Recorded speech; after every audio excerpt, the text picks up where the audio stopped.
The man gets on his knees and asks other men who are handling swords in the store without permission to stop doing so.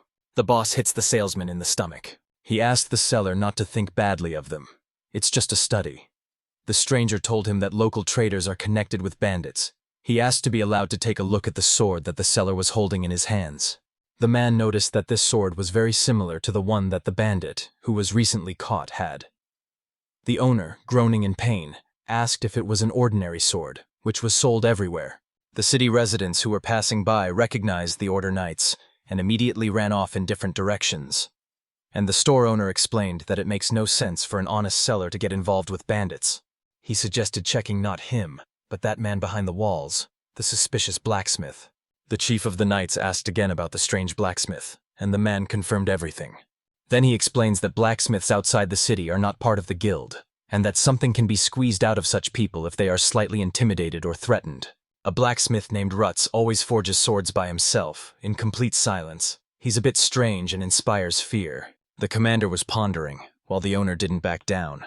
He continued to insist that the main character arouse suspicion. He said that if he hadn't registered with the guild, then he was probably hiding something. The night warden agreed, but still ordered the shop owner to be sent to the Ghard, as he was suspected of transporting weapons for the bandits. He called him one of those bad people who report on their colleagues. They extort money from them and scold them well. One evening he asked his companion what to do with that suspicious blacksmith. He replied that there's no point in even trying, because he can't smell the money. And who then will be able to find the blacksmith beyond the walls? He thought that, most likely, he was not a very skilled blacksmith. There was nothing to sell to him wholesale. At that time, Raths was engaged in the manufacture of weapons.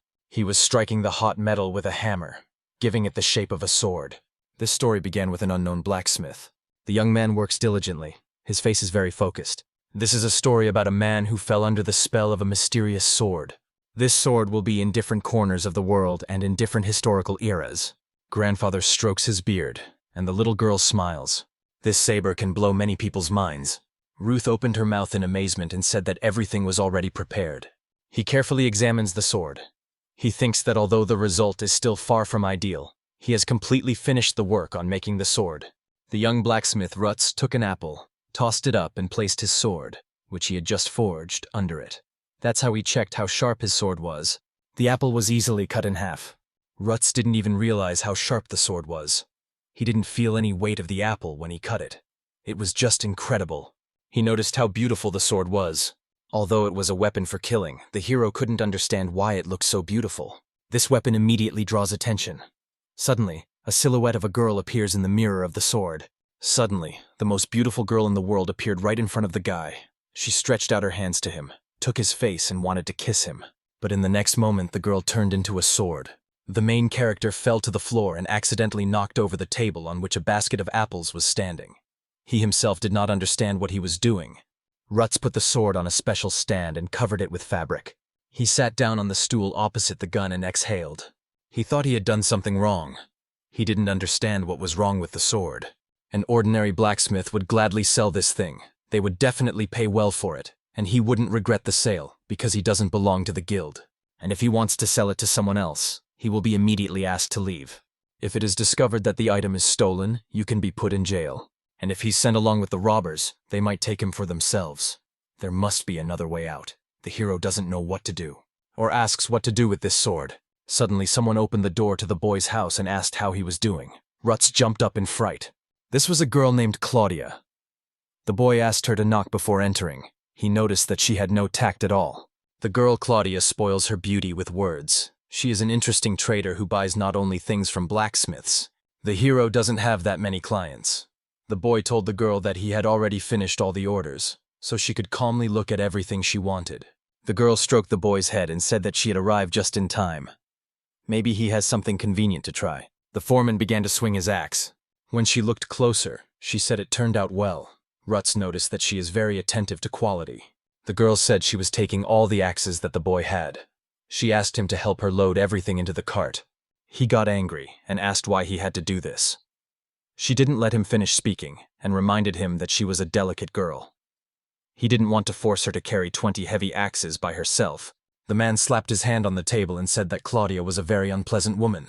She also noticed the sword, which was wrapped in fabric. She approached the boy and asked if this was his new job. Ruth pushed it aside and said it's not for sale. She replied that first, the seller and the blacksmith must agree whether it will be sold. She pushed the boy away and removed the fabric from the sword. The weapon appeared before her in all its beauty, and Claudia blushed. The girl asked if the Ruths had really forged this sword. He left the question unanswered and advised her to look for something similar elsewhere.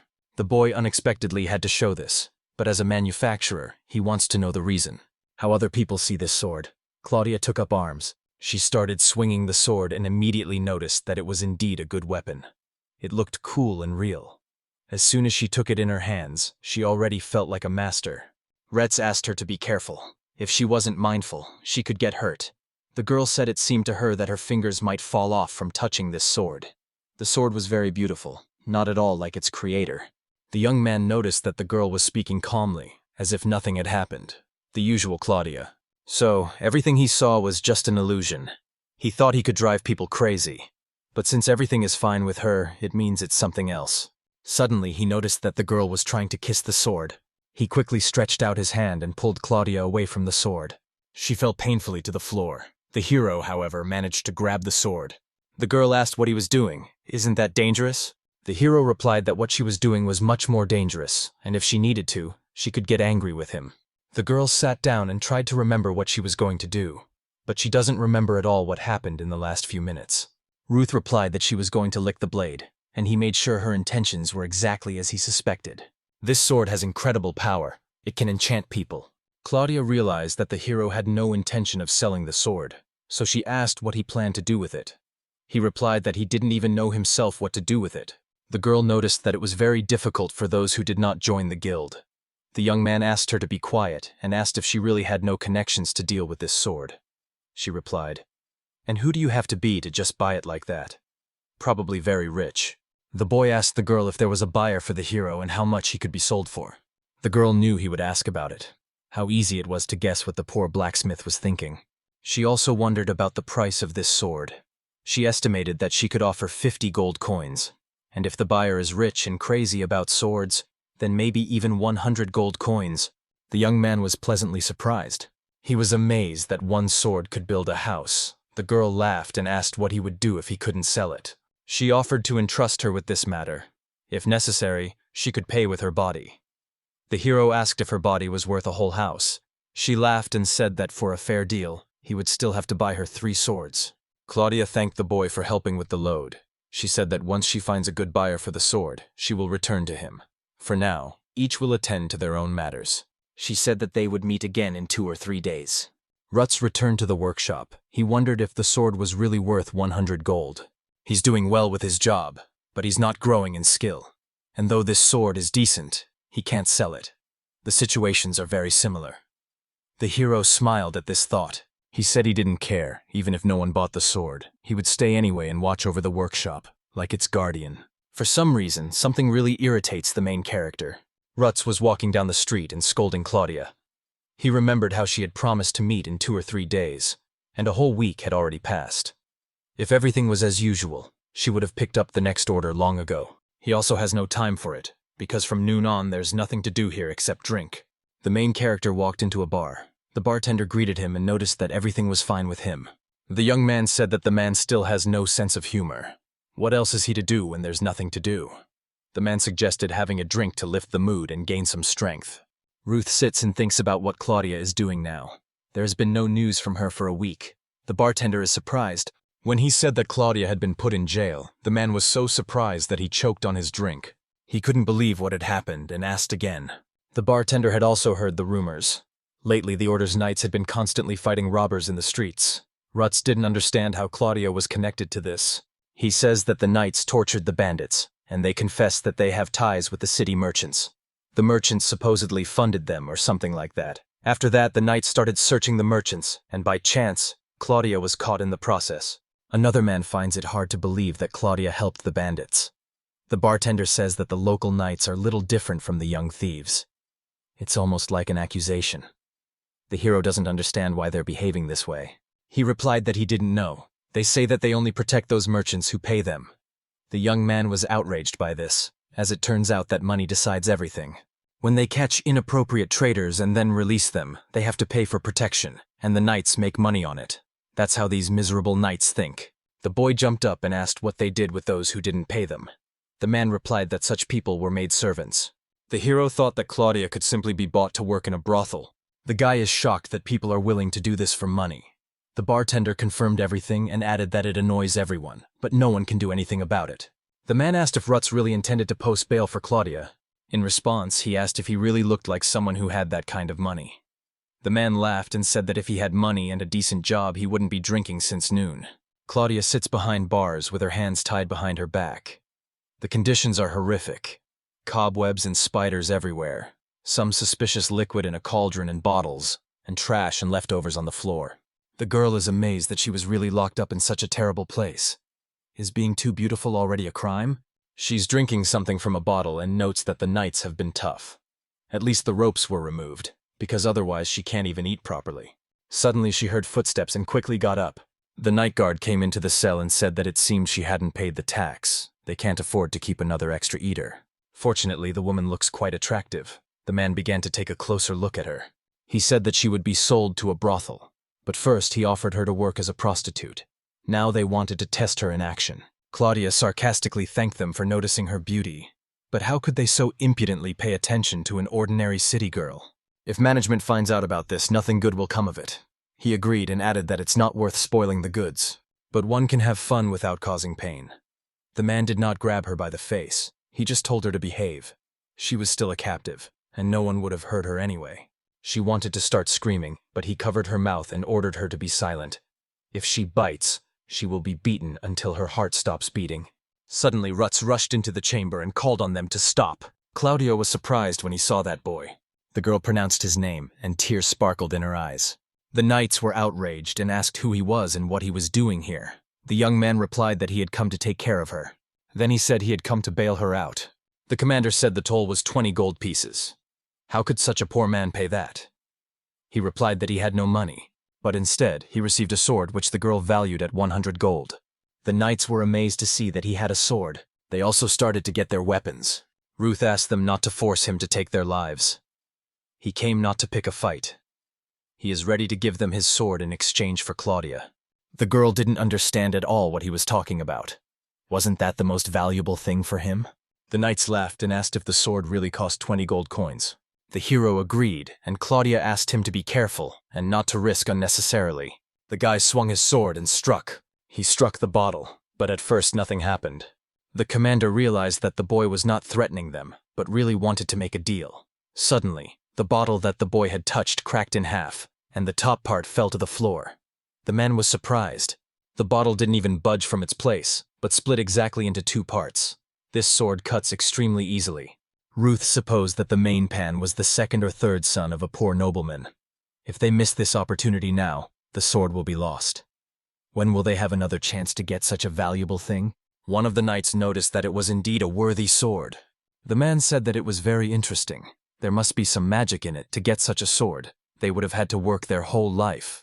The boss acknowledged that the sword was indeed worth its money, and told me to hand it over to him. But Ruts turned out to be not so simple, and at first offered to give Claudia away, and then agreed and grabbed the girl by the collar. Then he simply pushed her into the arms of that guy. Then he demanded that she hand over the sword to him. The hero felt as if he was giving his good daughter to a monster. But there's nothing you can do about it. After all, this sword will have to be used in battle anyway. The man grabbed the sword. The knights began to examine the sword and were in awe. Ruths explained to them that he had honestly paid the bail, and that it was correctly called a sword, not a blade. Ruth and Claudia are walking down the street. The girl is smiling, and the boy thinks he's had a tough day. They are walking through the market. Someone is selling vegetables. The young man feels a strong fatigue and hunger, and dreams of getting into bed, wrapping himself in a blanket and resting as soon as possible. The girl keeps following him. He turned to her and asked why she was following him.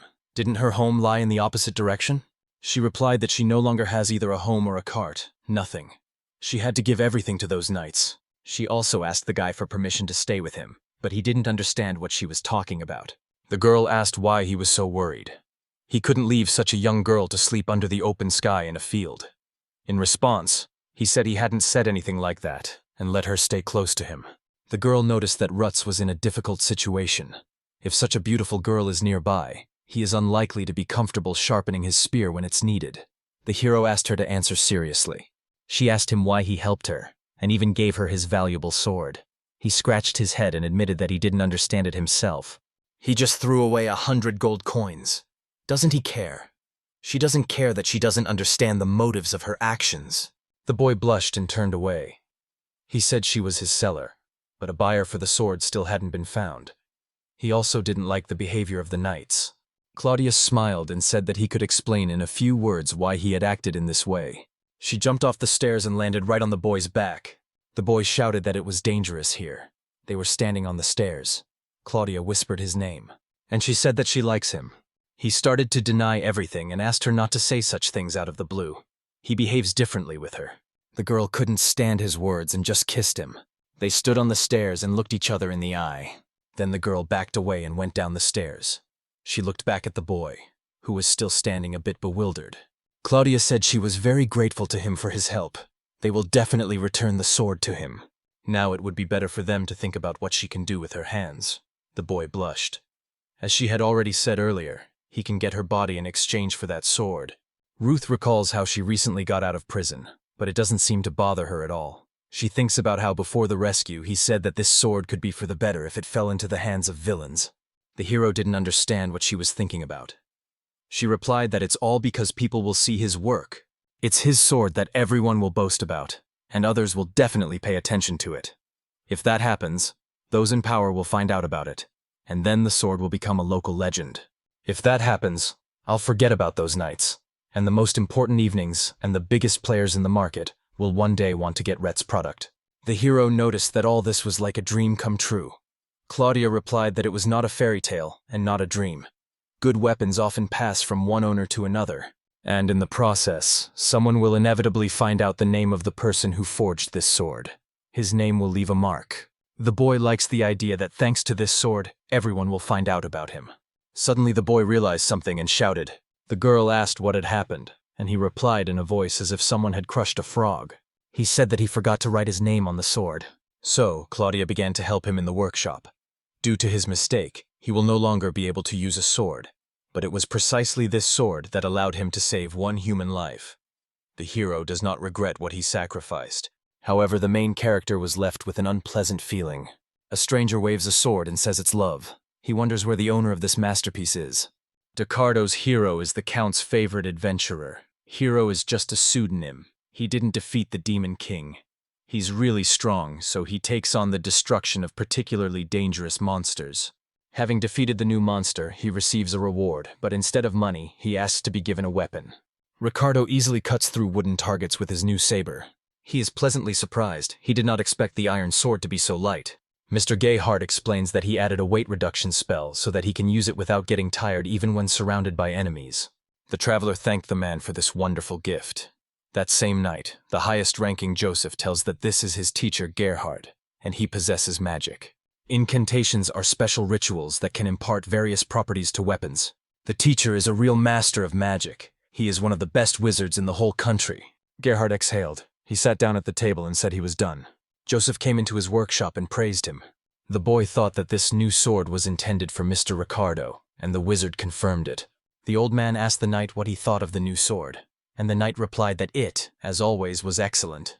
He also added that no one would even dare to question his expertise. Joseph asked about the spell he had cast on him. Ghard replied that it was a weight loss spell. The knight wanted to say something, but the wizard, as if already knowing his thoughts, explained that the spell had already been corrected. Moreover, the sword had become even lighter. Still, for such a massive sword, this enchantment fits best and suits Ricardo's fighting style well. The boy said that he had thought everything through well, as a true master should. Ghard laughed. And then he said that Ricardo would be happy too. He was able to strengthen the spell's effects so quickly. The teacher's fame will start to grow. The Count turned to Ricardo and said that this time he had also managed to complete the task, to destroy all the monsters. He did everything he could. Count Maximilian Zanda decides to reward the boy. He gives him a sword, forged by the best blacksmith in the country, and enchanted by Ghard himself. Ricardo thanked him sincerely and asked for permission to examine the blade.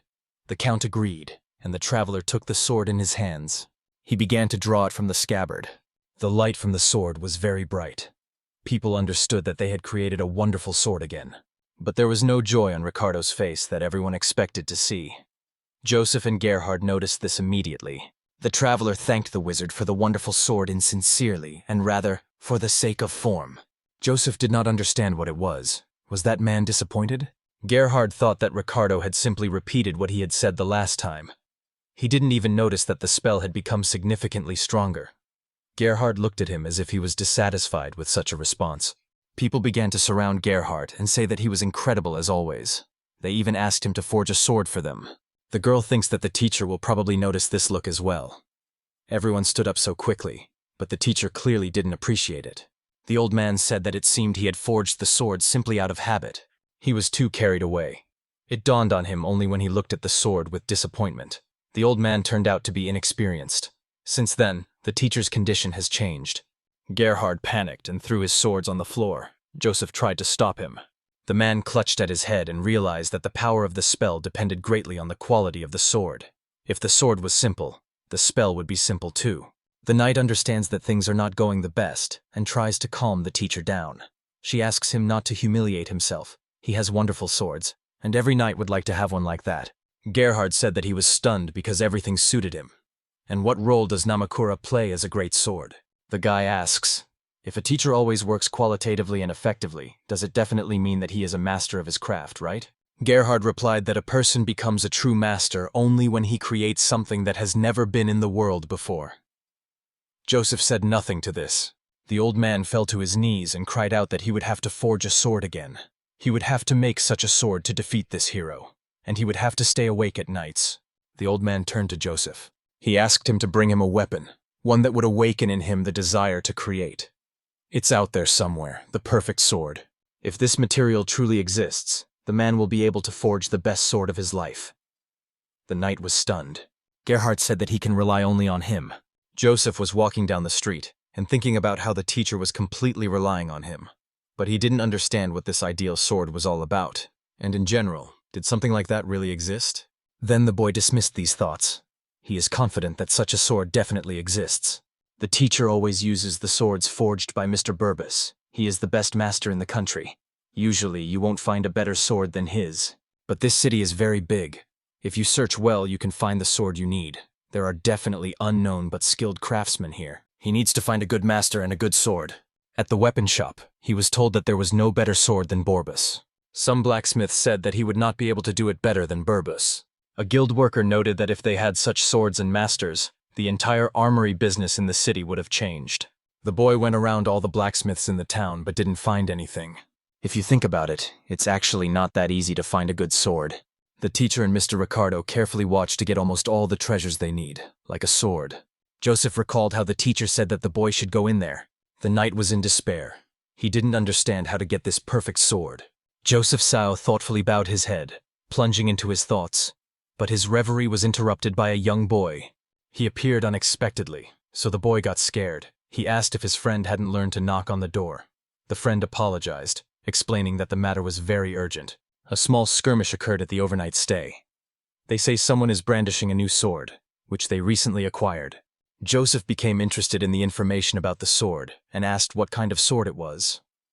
The boy replied that he didn't know the details, so it would be better for Joseph to go and see for himself. Joseph and his friend ran to the scene as quickly as possible.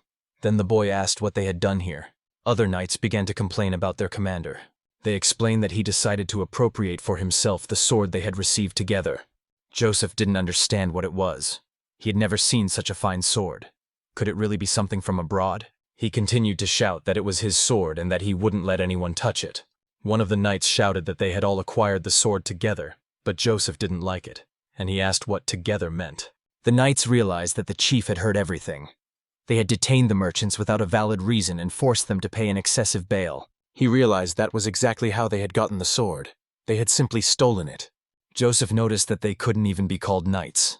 He wanted to take away their weapons, but the scarred knight told him to shut up. He waved his sword, and a beautiful girl appeared from it. Joseph was stunned. The woman embraced the knight by the neck. His gaze was frantic. The apprentice of the wizard Gerhard was amazed when a woman appeared from the sword. The knight once again said that he would not give up the sword, and his comrades tried to calm him down. explaining that it was not a toy.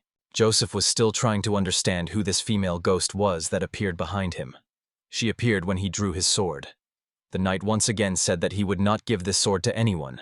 His eyes were wild. The man supposed it was because of the sword. He was simply obsessed with this woman. That night, the man told the woman that she now belonged to him, so he would always be around, and she should also be around him. The man very much wanted to kiss the stranger. In the end, she turned back into a sword, and he kissed its sharp blade, cutting his face, which greatly surprised his companions. The other boys rushed to his aid. They don't understand what happened. He injured himself. But the man was smiling. It seemed as if he had run a blade along his cheek. The whole situation terribly frightened Joseph. He had never seen such a sword before. Ruts did it with his own hands. He was very impressed. Joseph tells that those guys didn't want to give him money, but when he threatened to tell everyone how they earn it, they agreed. An old man was interested in a razor that could cut his face. The student tried to stop the teacher. He brought this sword because he thought it was a suitable sword, but it seems to be under a curse. Ghard calmed the student by saying that he didn't feel any magic from him. Moreover, he showed his protective magical items and hands. Joseph apologized, but still asked him to be careful. The old man understood him. Ghard drew his sword from its scabbard and began to examine it carefully. The man couldn't understand what kind of powerful weapon this was. There was also blood on the blade. Joseph said that after the recent incident, everything was wiped clean. If left that way, it will start to rust. The guy apologized and promised to fix everything. He added that not everyone should be given such swords if they don't know how to handle them. The man himself undertook to clean the sword. The young man couldn't understand what expression was on the teacher's face. He looked both angry and pleased at the same time. He took to the work with enthusiasm and began to whet the sword, but looked at it very strangely. The knight felt the same atmosphere as when the man cut himself. He noticed how a hand suddenly appeared from the sword. Was it an illusion again? He's not just sharpening the blade, he's sort of gently petting the woman. Ghard sees his reflection in this sword. Joseph asked if everything was all right with the master. He looked very agitated. The master agreed and added that he remembered little of what had happened, but understood something. He raised his sword and said that this is love. The old man looked inspired. Sir Joseph repeated his words about love once again, but was very uncertain of himself. Ghard explained that he felt as if he had created the best work of his life. Such a feeling can only be understood by a true master.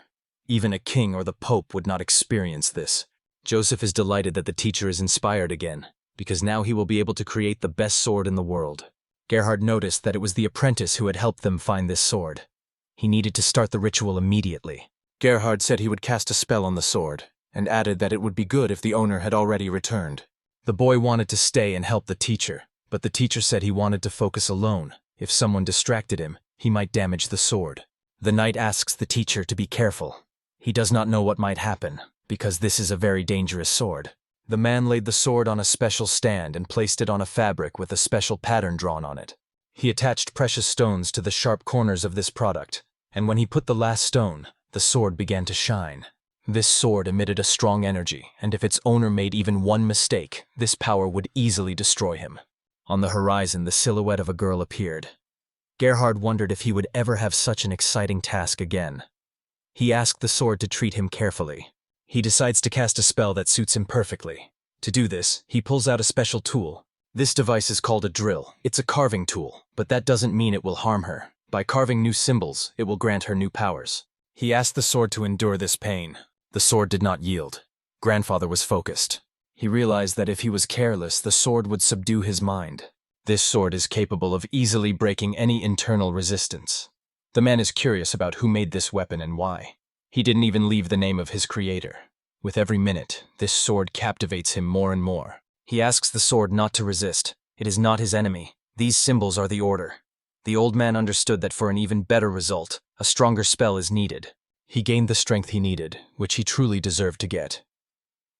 The night was on the street. It had been dark for a long time, and all the authorities were asleep. Only the wizard Ghard was not sleeping. He was busy with his new creation. In a few days, when Mr. Ricardo finished destroying the demons, he visited the count's estate. The maids were enchanted by his beauty and strength. The maid saw this brave warrior and enthusiastically noted how handsome he was. He fought with a wyvern and didn't get a single scratch. A true hero. The girl wondered what sword the count would give him this time. Ricardo thinks that this time the prize will again be a magic sword from Ghard. The boy is grateful for the sword he received, as a collect for charging. Because of this, the adventurer even got upset. Someone called Ricardo, and he was surprised when he saw Joseph's exhausted face. He immediately asked what had happened to his face. The knight asked the boy to take the bracelet. The boy did not understand what kind of bracelet it was. Gerhard's student said that for such a brilliant victory he again deserved a sword. Ricardo hesitated but thanked the boy. He explained that this bracelet helps maintain the correct psychological state, and to get a new magic sword, you first need to put on this bracelet. Joseph himself barely escaped death. The traveler understood why he had such a face, and asked what the story was. The knight explained that this sword had a magical spell on it, one that enchanted even its owner, not to mention others, and forced everyone to wear this weapon. Ricardo is amazed that even on him, such an experienced knight, this sword acts so strongly. The apprentice of the wizard Ghard confirmed everything and advised his friend to refuse this award. The power of this sword is extremely frightening. The adventurer replied that it was impossible to refuse. This sword was made especially for him. If he refuses to accept it, Lord Ghard will be very ashamed. He himself understands that after such words he won't be able to refuse. His soul, the soul of a true gun fan, won't let him do it. Joseph knew he would respond exactly that way, so he advised to put on the bracelet first. Ricardo believes that such a magnificent man as he, who has destroyed entire armies of demons, cannot simply succumb to the charms of some magical sword. The Count said that Ricardo had helped him a lot by defeating the strongest monsters. He called the boy the defender of their lands and a true hero. The traveler didn't like being praised so much. He said it was too much already. The Count asked Ghard to present Ricardo with his award. The wizard looked wonderfully at the boy, and he immediately became alert. He didn't understand what kind of look it was, as if someone was teasing or provoking. Mr. Joseph felt good. Ghard too, so why were they looking so closely at that sword? Ricardo thanked the wizard and thought to himself that it was all nonsense. What difference does the wizardry make? A sword is a sword. After that, he wondered if the charm spell would be useful in battle. Charms only work when the enemy is already defeated. At least that's what Joseph said. The boy doesn't think it will really help against enemies or monsters. The traveler asked the Count for permission to draw his sword. He permitted it. Having looked at the sword, the boy thought that this time nothing good would come out of it. He's an adult, and it can be said that gratitude is the reward. But such a simple sword is clearly not enough. When I draw my sword, everything around me is instantly illuminated. The traveler couldn't understand where this sweet aroma came from. He felt the bracelet on his arm getting hotter. He tried to move his arms, but couldn't. Not just his arms, but his entire body seemed to be paralyzed. Someone grabbed him by the head. That was the woman with the sword. She was looking at him wildly. Ricardo realized that he was facing a woman. He saw that a sword had appeared beside her. The sword this woman is holding is the same as his. Will she really do it? The stranger raised her sword to strike. The man didn't even flinch. She deflects her opponent's sword with one move and at the same time cuts his katana in half. Ricardo clenched his sword and screamed in fear. His face was terrified. He regained consciousness, looked around and began to breathe heavily. The people around were amazed. The Count asked what had happened because the boy was screaming. Didn't he really like the reward? The boy began to justify himself, saying that he was so struck by the sword that he couldn't help but cry out. The Count offered him to exchange the sword for another one if this one did not suit him. He replied that he needed no other sword than this. He immediately realized that it was a sword of the highest quality. Ricardo had no idea what it was. Ghard looked carefully at the traveler and slightly smiled. Ricardo was surprised by such a look. The Count said that he had rightly entrusted the choice of the award to Ghard, and then asked the adventurer to continue defending their lands. The exorcist sat at the table with Joseph, drinking together. He asked the student if he had seen Ricardo's blue face. He really wanted to see it with his own eyes. The man laughed. Joseph was also very surprised. Ricardo did not put the sword to his throat. Ghard asked what the problem was. Joseph replied that it was very wrong. Someone knocked on the door of Gerhard's workshop, and the old man immediately understood that the hero had arrived. Ricardo rushes inside and asks what's going on. The man doesn't understand what he means. He replied that people say, "This sword is cursed." Ghard explained that nothing was imposed on him. The man asked about the girl. The wizard realized that Ricardo had also seen the master. It was a ghost girl. The boy said that this girl wants to take his life. What's the difference? Is it a curse or a ghost? Ghard asked him not to be afraid.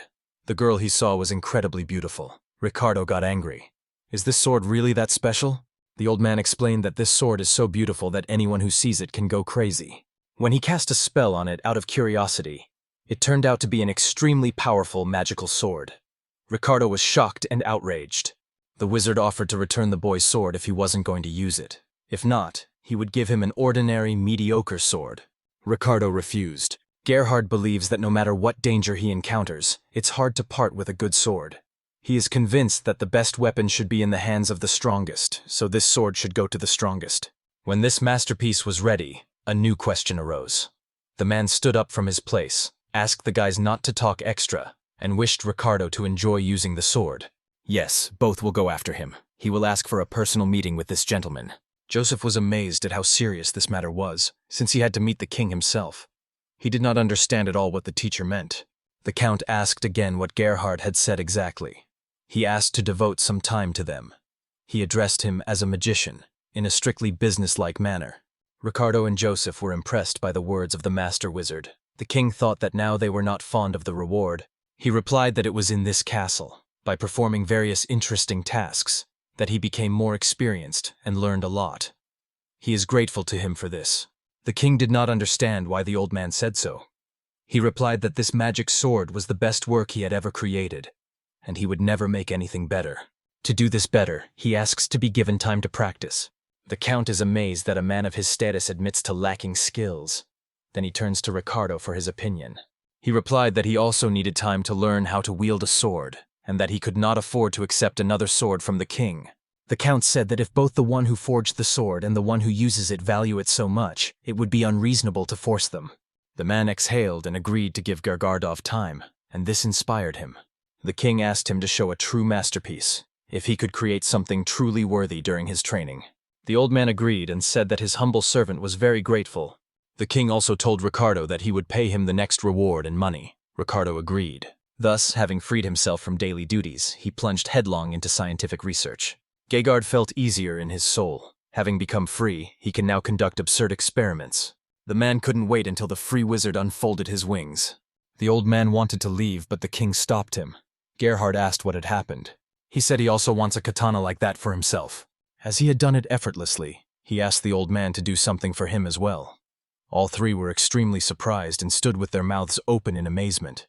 Ghard considers himself exceptional and an aristocrat, and even if he said it's simple, it doesn't mean that he can actually give something simple to do.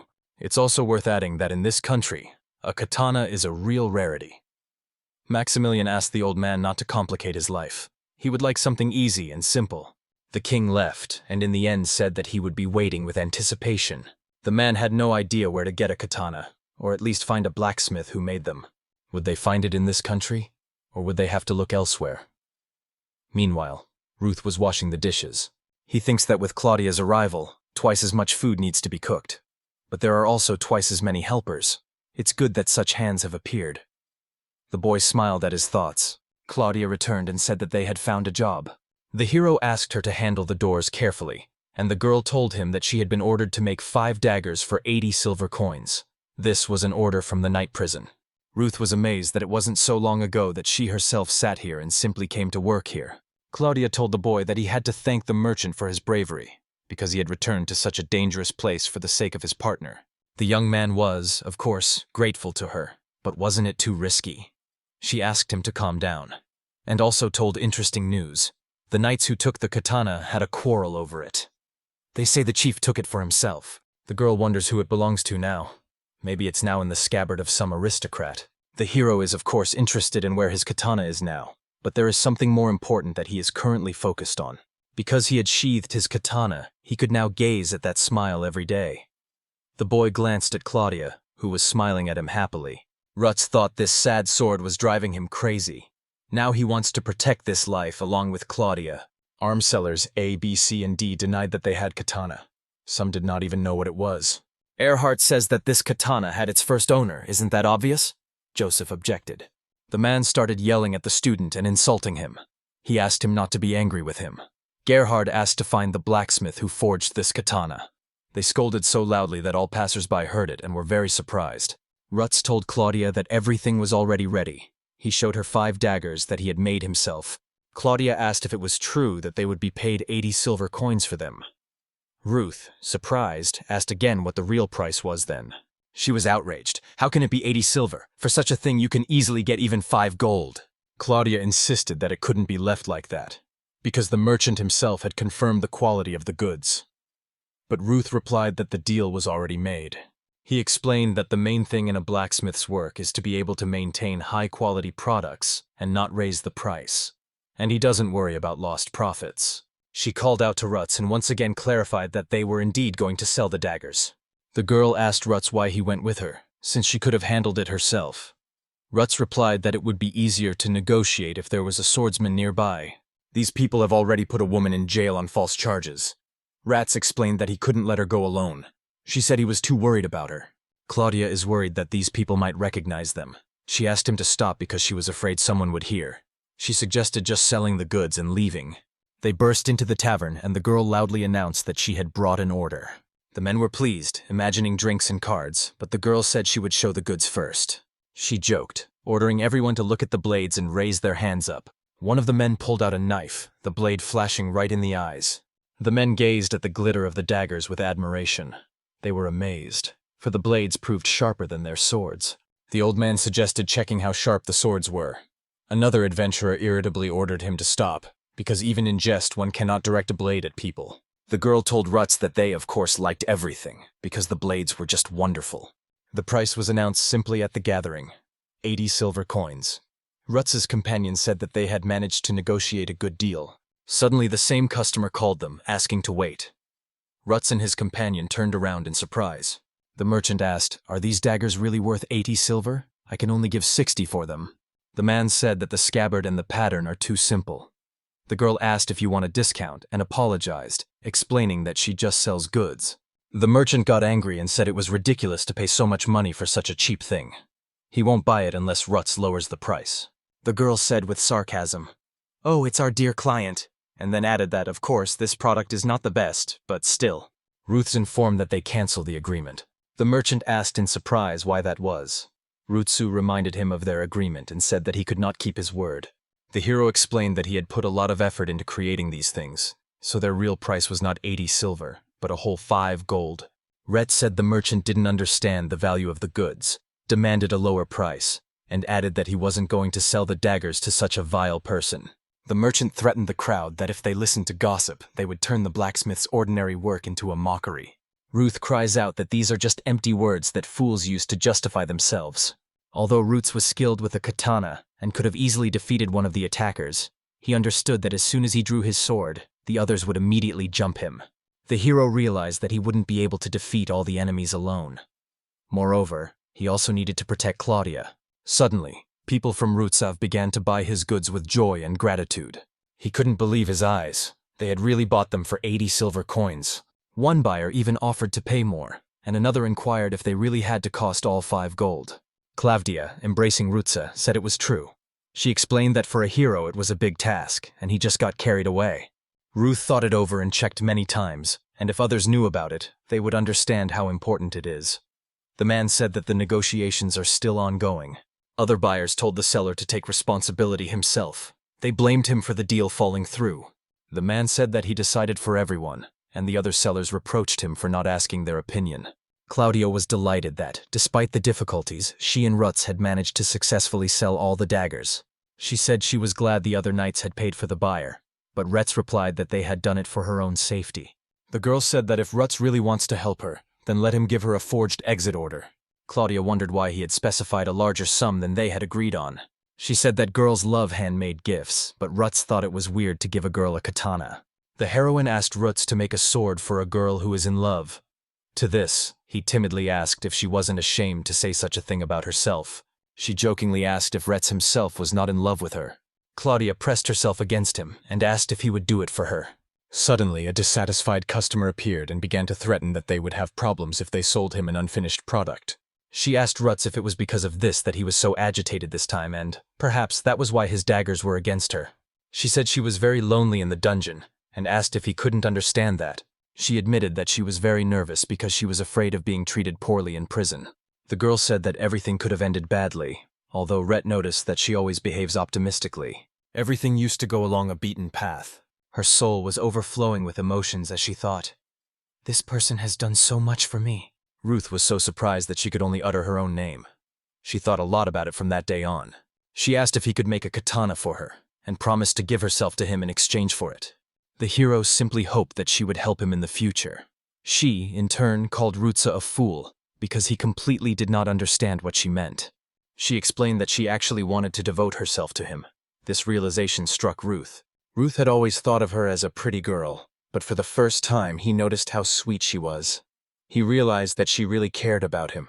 She said she also wants to hug him, and right now, the old man turned to Joseph, but he confidently refused him.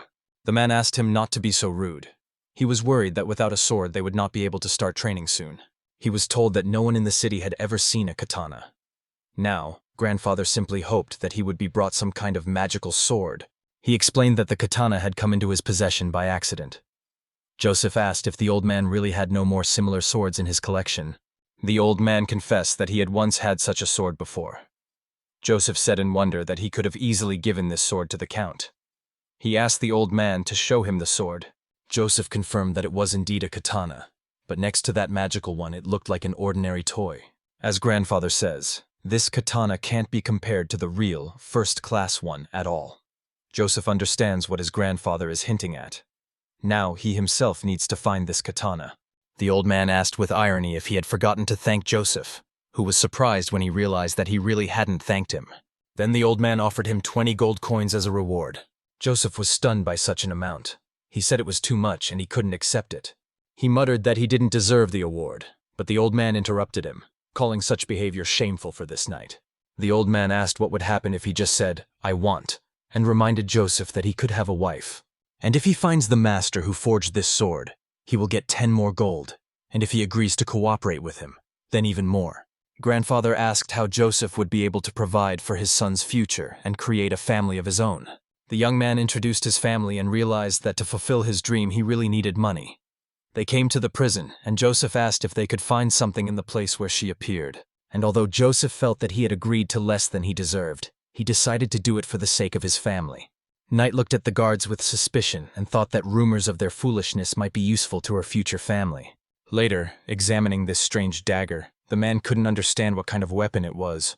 Suddenly, another warrior rushed into the room and loudly demanded to show the dagger, claiming that he had bought it honestly. The warrior saw in the short blade not some worthless junk, but a real worthy weapon. He really liked this knife. It shone like a real treasure. He even thought about how good it would be if this master made a katana for him as well. Joseph asked the man where he got the katana sample from. He replied that he had made it to order for a girl they had recently arrested. The man added that next to him was a guy with a girl who looked about 20 years old, and it seemed that he was the one who made it. The warrior suddenly realized that the target was now very close. He imagined how his wife and son would rejoice when they found out that he had almost completed his mission. He grabbed the man by his clothes and began to demand the names of the couple, especially the girl. The warrior got scared and shouted that he knew nothing. The warrior strained to recall the name, muttering something to himself, and Joseph desperately ordered him to remember. The old man calmly decided that this was Clarissa. Joseph gladly confirmed. Yes, that was the name. This was the same female trader he had been telling about. The young man said that he went around all the merchants in the city to find out her name, and although he didn't find her, he did find out her name. The old man said that the name Clarice in this country is unknown to anyone. He added that it's not worth trusting the memory of the guards, especially if they are drunk. The warriors suggested searching again, confident that this time they would definitely find her. But the old man said that he had already learned enough of what he had found out. The man said that from now on he would take over the investigation himself and go beyond the walls. Joseph explained that behind the walls lived noble people, and beyond, ordinary people and robbers. He wondered why the swordmaster had chosen such a place to live. The old man explained that apprentice blacksmiths train for many years, and to get orders, you need to have experience. And if Joseph becomes an apprentice, he will have to start from the very beginning. The man said that Ruts made such a katana that, in his opinion, is a true master, although not part of the guild. Joseph did not believe that outside the city walls there was all the necessary equipment for this. The warrior told Joseph that there were many people beyond the walls, and that his narrow view of the world was hindering his abilities. The young man asked if he could go and see what was happening in the street, but his grandfather refused, explaining that it would only offend the blacksmith. Joseph also asked to join the watch. The warrior indignantly asked what he, of all people, needed protection for. Joseph apologized, explaining that he was very disturbed by people who had completely devoted themselves to martial arts. The man gave Joseph the promised amount of money and advised him not to take risks and to take care of his family. Later, grandfather went beyond the city walls. He was told that a certain place did not exist. Gather information in bars, questioning traveling traders. The warrior also realized that finding the one he was looking for would be quite difficult. He urgently needed some kind of lead to continue the search. He thought about how many more days this would take. Looking for a person in unfamiliar places for him was unusual, and sometimes it caused unpleasant situations. The man decided that he needed to expand his search to find the very blacksmith. The old man thought that the blacksmith might need tools, and this could help in the search. He recalled that he had already heard something about this place. The boy said it was a village of woodcutters. The warrior understood. There must be a blacksmith here who repairs axes. You saw 2 women by the well, and one of them said that she knew nothing. One of the women asked the warrior to wait, and clarified if he meant the girl who was with that man. The woman thought it was about Claudia. Grandfather understood what her name was. The woman confirmed that she was the daughter of a blacksmith, and they gossiped about her that she had taken someone's boyfriend away. The women competed with each other, telling how their husbands took access to Claudia's boyfriend and were very pleased with his work. The old man inquired where the girl was now. He was told that she usually comes at this very time to sharpen axes. He decided that her boyfriend should also arrive today, so when he heard the call, he immediately ran towards the sound. The old man saw Ruts and realized that it was the same man. He noticed that Ruts was indeed young. He noticed how Ruts was sharpening the axe in a clear rhythm, without any pauses. Only a true master could produce such a sound. Grandfather guessed that the rats were the ones he was looking for, but he was upset because he had no evidence. Suddenly Claudia appeared and said that the old man had a strange sword in his hands, similar to a short dagger. She showed the loggers a shiny dagger with a smile, said it was a gift from her boyfriend, and offered them to take a look at it. The girl said that it's worth just taking a closer look, and everything will become clear. Her husband was not just sharpening axes, but was a real master blacksmith. The man saw the glow of that sword and immediately understood everything. Without any doubt, it was he, the creator of this magical sword, who had forged it. The old man is in shock. Did he really create this magic sword? He has no doubt that it was he who made this pile. Grandfather thought that he still needed to figure out whether he had really forged this katana himself or was just lying. The man decided that he had to see for himself how they made them. The warrior asked if this woman was Merchant Claudia, and said that they see each other for the first time, so he asked her to introduce herself. The old man said his name was Ghard, and he was a simple servant who worked in the arsenal of the Count's family. The girl was very surprised. How the aristocrat got there, Ghard explained as follows. The day before, he had received a wonderful sword in prison. Ghard objected that it was not even a sword, but the girl explained that it was a katana. Grandfather realized that she knew about that magic sword. Ghard confirmed that he handed the sword over to the Count. Claudia added that after that, the sword was passed to another person. Noble men confessed that they also like swords. He asked Claudia if she knows a blacksmith who is good at making katanas. The girl called out to Ruts that an aristocrat was waiting for him, but Ruts replied sharply that he wouldn't go until he finished his work. The old man noticed that although this guy was rough, he knew his business. Claudia thought that Ruth was behaving somehow strangely. At last, Ruts approached the aristocrat and apologized for keeping him waiting so long. Ruth said that he was a blacksmith. The old man replied that it was an honor to meet him, and that he had come with a job offer. The young man asked if he wanted to order a katana. The noble gentleman confirmed, but said that first he wanted to ask something.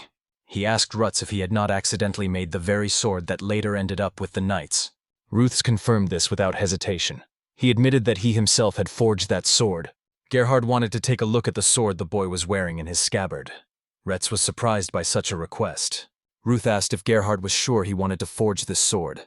The hero explained that he wanted to show him this sword, but he warned that the katana was not of very good quality. Ruts said that simply showing the sword would not be enough. He believes that this will not convince the old man of his skills. After all, a true master always has a good blade and a spare one. Grandfather wondered if the blacksmith really didn't have a favorite sword. Ghard decided that Ruts was simply selling high-quality swords, thinking that he had just procured them somewhere. To his surprise, Ghard began to suspect that he might be an impostor.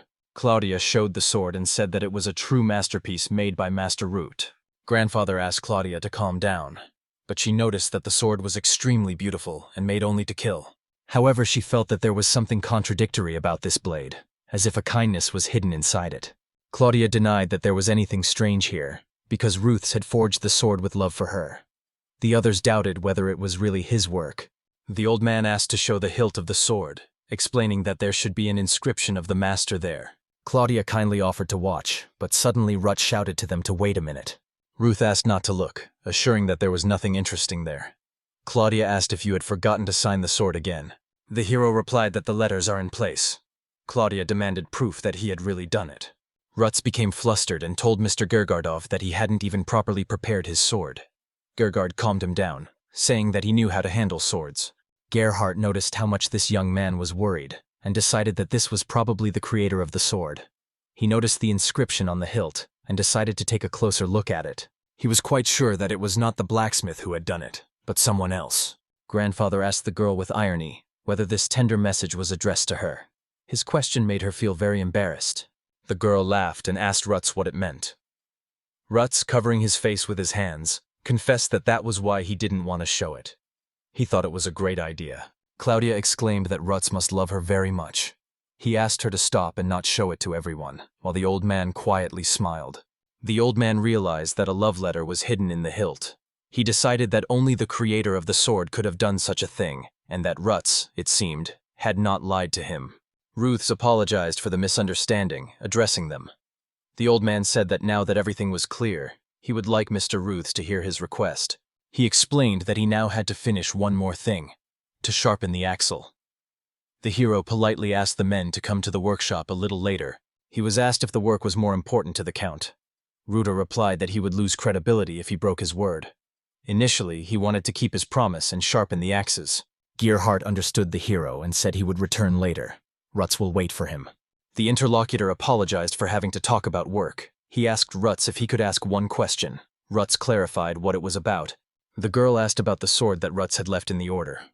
She was curious about who this weapon had fallen to later. Ghard understood what it was about. The interlocutor insisted that this was exactly what needed to be discussed first. He was convinced that the new owner would also ask this question. Ruts was very surprised. The man said that the current owner of the sword is named Ricardo, and he truly deserves to possess this weapon, for Ricardo is considered the bravest man in the country. Gerhardt asked if Ruts was feeling better. After all, a person who is afraid is unlikely to become great, even if they have a sword. Ruts replied that for a creator, it's true luck when a strong warrior gets good weapons. The man said that the sword had now become even better than when Ruts first created it, as he had cast a spell on it. He explained that the sword had become strange, as if demonic, and seemed to bring death to all who were near it. Gerhard wondered if this hero Ricardo knew how to use such a saber at all. Rutsu wondered if he hadn't done something wrong, but the man reassured him, saying, "Don't worry, as all they can do is just forge swords." Gerhard said that Ruts should simply be proud of his work. Everyone was delighted, because he made a wonderful sword. By the way, he was told that the Count also wants to have a sword for himself. Ruts was asked what he thinks about it. He was asked if he would do it, to forge the best sword for the Count. Ruts agreed with pleasure. The man was delighted to hear the positive response. He said that he would cast a spell on the sword when it was ready, and asked if Ruts had any objections to him looking at it. Gerhard noted that some people do not like it when their work is touched. Ruts replied that in the end, a sword is made for the one who wields it. Ruts explained, if the owner says the sword is too long, he simply shortens the hilt. After all, the convenience of using a weapon directly affects life and death. The hero admitted that he couldn't combine his craftsmanship with magic, but assured that he would be able to forge a sword for the right purpose. Lamon said it was great. He promised to do his best and show all his skills. Retz asked which sword the Count needed. The man began to describe it. The old man said that the Count wasn't very good at fighting. Ruts then asked for a sword that would be light, but looked good. The girl called out to Ruts in surprise. She explained that the nobles had gathered with swords, and Ruts would find himself in an awkward position among them. His sword was only for show. Grandfather agreed that the sword should be not only beautiful, but also convenient to use, regardless of who would use it. Ruth muttered that the sword should be light, beautiful, and convenient. In a word, a wonderful weapon. Gerhard asked Ruts what he would say to this, and whether he could forge such a sword. Grandfather got angry and asked if Ruth was listening to him at all, because he seemed to be thinking about something far away. Ruth said confidently that he would cope. He asked to be given 2 weeks, and in that time he would do everything. The cat replied that they would meet in 2 weeks, and he would look forward to this meeting. Ruts tells Mr. Gerhard that he probably has wonderful fencing skills, and he thinks Mr. Gerhard himself is an excellent fencer. Mr. Gerhard agrees with sorrow and says that it was a long time ago. Ruts asks to take care of the sword, although he doubts that he can forge a truly good weapon. He understands that just thinking about it is not enough for true mastery. The girl asked Ruts what had happened. She persistently asked him to give an answer, but he was silent and only thoughtfully looked. She wondered why he wasn't rejoicing, since he had just gotten a wonderful job. Ruts uncertainly denied it. Ruts admitted that he was a little nervous, because he would have to deal with a nobleman. He believed that after this his life would change completely. Claudia reminded him that the main turning point had already occurred when Ruts threw his demonic sword towards the order. She assured him that she was always ready to help him. She said that the main thing was his ability to work, and everything else was minor details. She hoped that he hadn't started all this because of that foolish confession. Claudia said she had proof of his love for her and offered to show it, but Ruts immediately refused. She noted with regret how easy it was to find his unsent love letter. Ruth thought that he wanted to keep it. Claudia said she was very glad to have found out about it earlier and called it very romantic. Ruts only asked back in surprise. She said with joy that now she has something to tease Ruts with for the rest of his life. The girl told Ruts that he would still be late. She thought it would be better for him to rest first. She advised him to go to sleep. She said that if Ruts gets angry, he can come to her room, and she will calm him down. Ruts yelled at her to stop. Ruth sighed, stood in his smithy and pondered her words, that everything else except the main thing was trifles. The hero thought that Claudia was a bit strange, but she had a lightness and strength that he wanted to learn from. He recalled that the client would need a sword to survive the first attack, so the blade had to be sturdy and fine. Ruth understood what the sword should be like. He just had to strike. It's been 2 weeks already. Ruts greeted Mr. Gerhard, who asked if Ruts had made the sword he had requested. The hero suggested taking the sword out into the street. He was confident that Mr. Gerhard would want to test it. The old man was admiring how beautiful the saber was on Rutsa. Its appearance completely charmed him. Gerhard said he couldn't resist a few attempts. He asked Ruts if he could try the sword. Ruts, of course, allowed it. The old man thought about how pleasant it was to fence with this wonderful sword. He liked every move. Gerhard said he heard the blade cutting through the air. He praised Ruts, saying he had made a wonderful sword. Ruth asked in surprise what had happened. The old man asked if he didn't like the sword, as it was a work of the highest class. The hero replied that he also liked the result, but added that the sword was not yet ready, because it didn't even have a name. The old man shouted and got angry that it had happened again. He loudly complained that he had already suffered enough because of the sword, on which there was not a single inscription. Ruts admitted that he wasn't very good at coming up with names. The old man said he wanted to take the sword home right now and insisted that a name for the sword be thought up immediately and engraved on it at once. The hero suggested naming the sword Counts, since it was made for a count, but the old man asked him to be more serious. Claudia told the old man that he was right, explaining that Ruts was utterly incapable of giving names because he lacked a sense of beauty. She added that Rex doesn't pay attention to decorations. For him, the main thing is that the sword is in working order and can be used. The girl asked Mr. Gerhard's opinion and suggested the name Cry of the Wind, because the sword seems to cut through the air.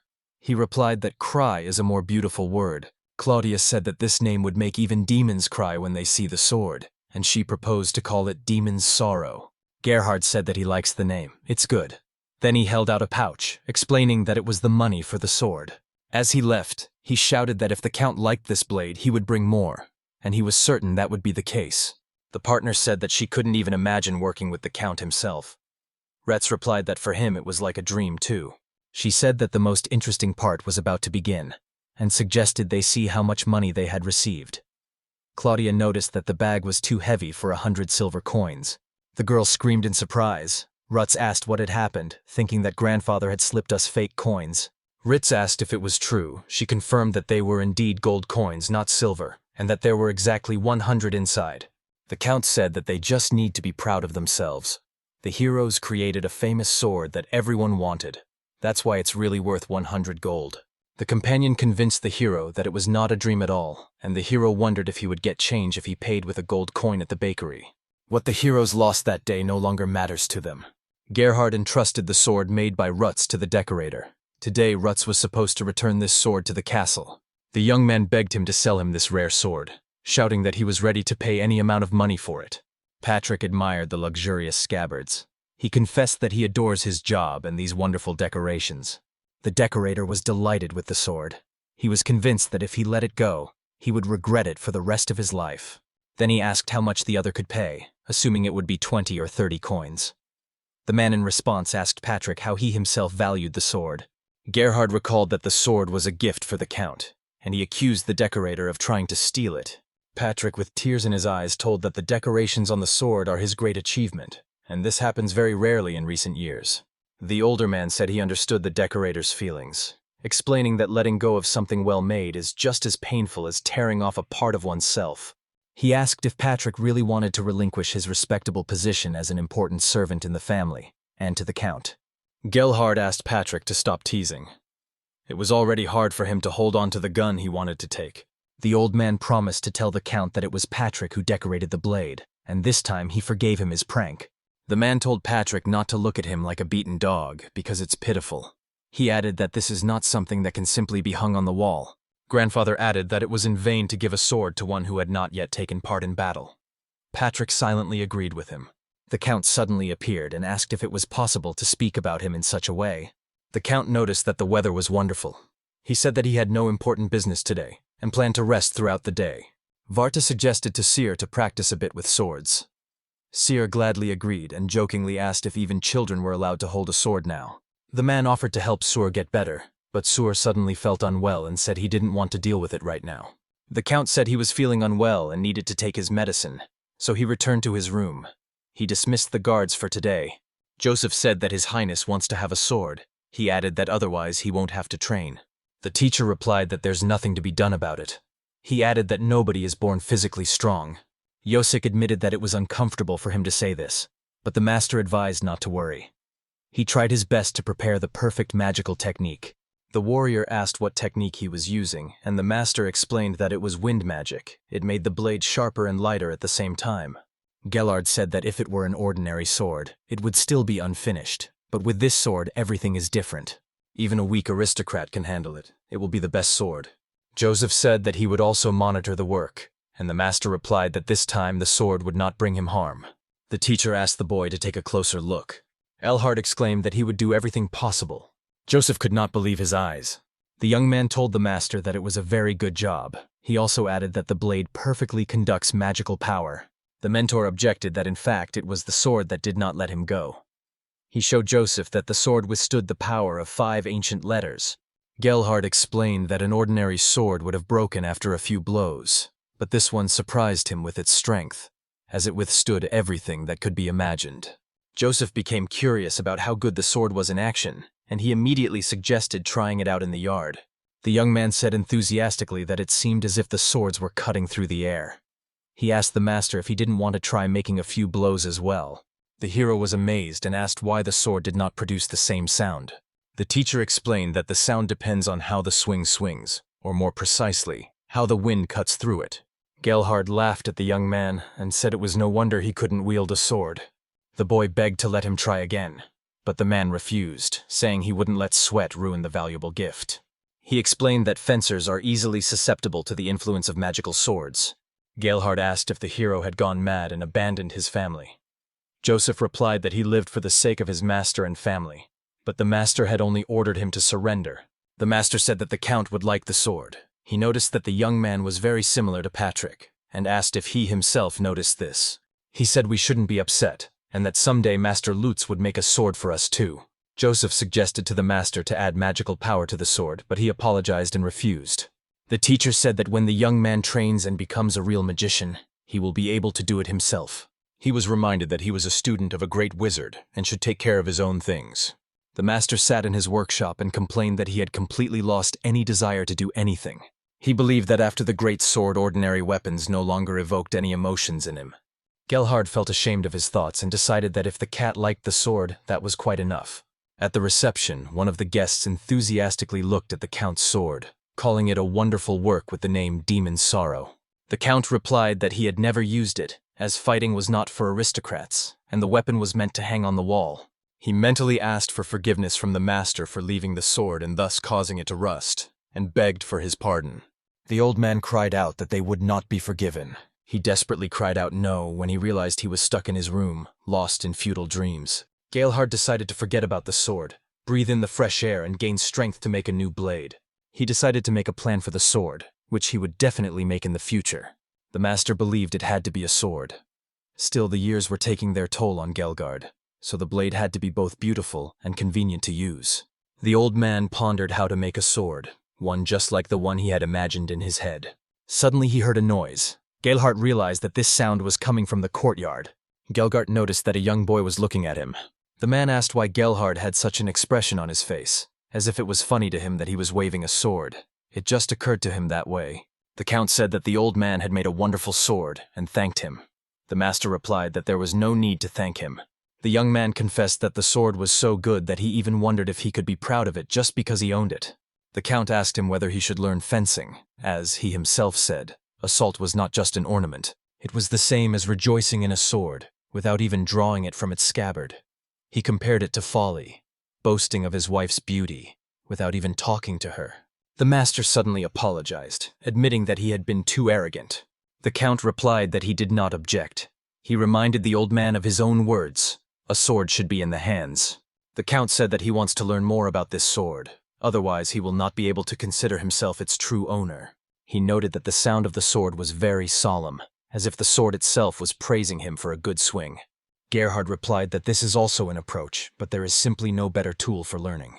The count wanted to try out a few ideas, so he asked Ghard what he would advise, and he said to hold the sword with both hands. The young man was surprised that a large sword could change a person's attitude. Ghard noted that Ruts had made a good sword. Ghard decided that Ruts himself got rid of his excitement when he suddenly burst out laughing, which greatly surprised Ghard. Grandfather got so carried away with training that he noticed how bad the score was and decided that it was enough for today. Choking, the warrior thought that it was not yet time for him to be recognized by the sword of the crying demon. Ghard did not expect the count to change so much. He suggested starting to work on strengthening the body, and the young man apologized. To this, the old man replied that there was nothing to be afraid of. Grandfather thinks that the count wants everyone to recognize the sword, and is curious about what happened to the man who received the sword in the same way. Ghard wondered if his opponent was using that legendary sword now. The warrior angrily shouted at the monster to shut up and rushed into the attack.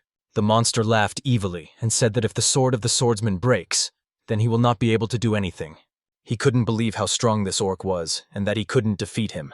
The warrior, in desperation, released the item from his hands. The hero realizes that the orc is twice as strong as the other two mutants and says that he won't be able to defeat him. The monster noticed that the warrior had another sword and ordered him to hand it over, or else it would cut the warrior in half. The warrior hesitated, as he had never wanted to use this demonic sword in battle, but realized he would die here if he didn't. When the warrior finally drew the shining sword, the monster exclaimed in surprise, "What an incredible weapon this is!" The hero realized with horror that he was not mistaken. That damned woman was standing nearby and was smiling ominously. She whispered something in his ear, and the man thought she was scolding him. The orc asked if that was all the warrior was capable of. The man had no idea what was happening. He asked the orcs if they didn't see the woman. The warrior couldn't believe why the curse of the sword didn't work on them. Ark said it was a shame to simply destroy such a warrior, and began to prepare for an attack. The leader of the orcs swung his sword and shouted that he would kill the man and take his sword for himself. The warrior looked at the orc in surprise. He had killed himself and for some reason died with a smile on his face. The other orcs did not understand what had happened. They wondered if the sword had forced their comrade to take his own life. The frightened orcs decided that the warrior's sword was cursed and in panic began to flee. The man thought that even the enemy's servants had already fled. He realized that the enemy's strength was actually very great. The warrior wondered what had happened to his enemy. He couldn't understand what this strange sword was, and whether his enemy had really died.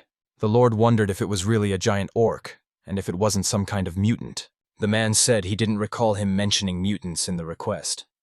Ghard replied that if they had written the truth, nobody would have come, because everyone would be afraid of such a strong enemy. The Lord said that something needed to be done so that this would not happen again, and apologized to Ricardo for having to face this. Ricardo asked what had happened to the Count today. He noticed that he always listened to his reports with the same interest as a child waiting for a fairy tale. The young man wondered if the strange behavior of the Count was connected to the stranger standing nearby. The man calmly and respectfully asked the Count how he had managed to kill the monster. Ricardo told that when he was at an impasse, he used the demonic sword. It was then that the magical power that Ghard had given him manifested. The man told that the orca instantly enchanted the sword, and after that he killed himself. The count asked Ricardo with doubt if he could even lift a sword, then inquired if he wanted to add anything else. Ricardo shouted to his lord that this power was a true curse. He also added that the orc who had taken his own life was smiling. Everyone was amazed when they saw that the dead robot was working. Later, the old man turned to the master and confessed that he had been uncomfortable talking about the sword he had given him. The man trembled with fear, for he was afraid of his own sword.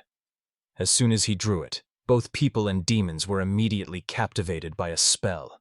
Those who stood next to him noticeably tensed up, and the man continued to tell that this sword can wound not only enemies, but also its own people. The demonic sword is capable of harming even its owner.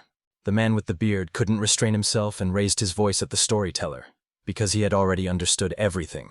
He sternly reminded that, no matter how the circumstances turned out, this place had saved a person's life, and to call it a demon and frightening after that is simply impolite.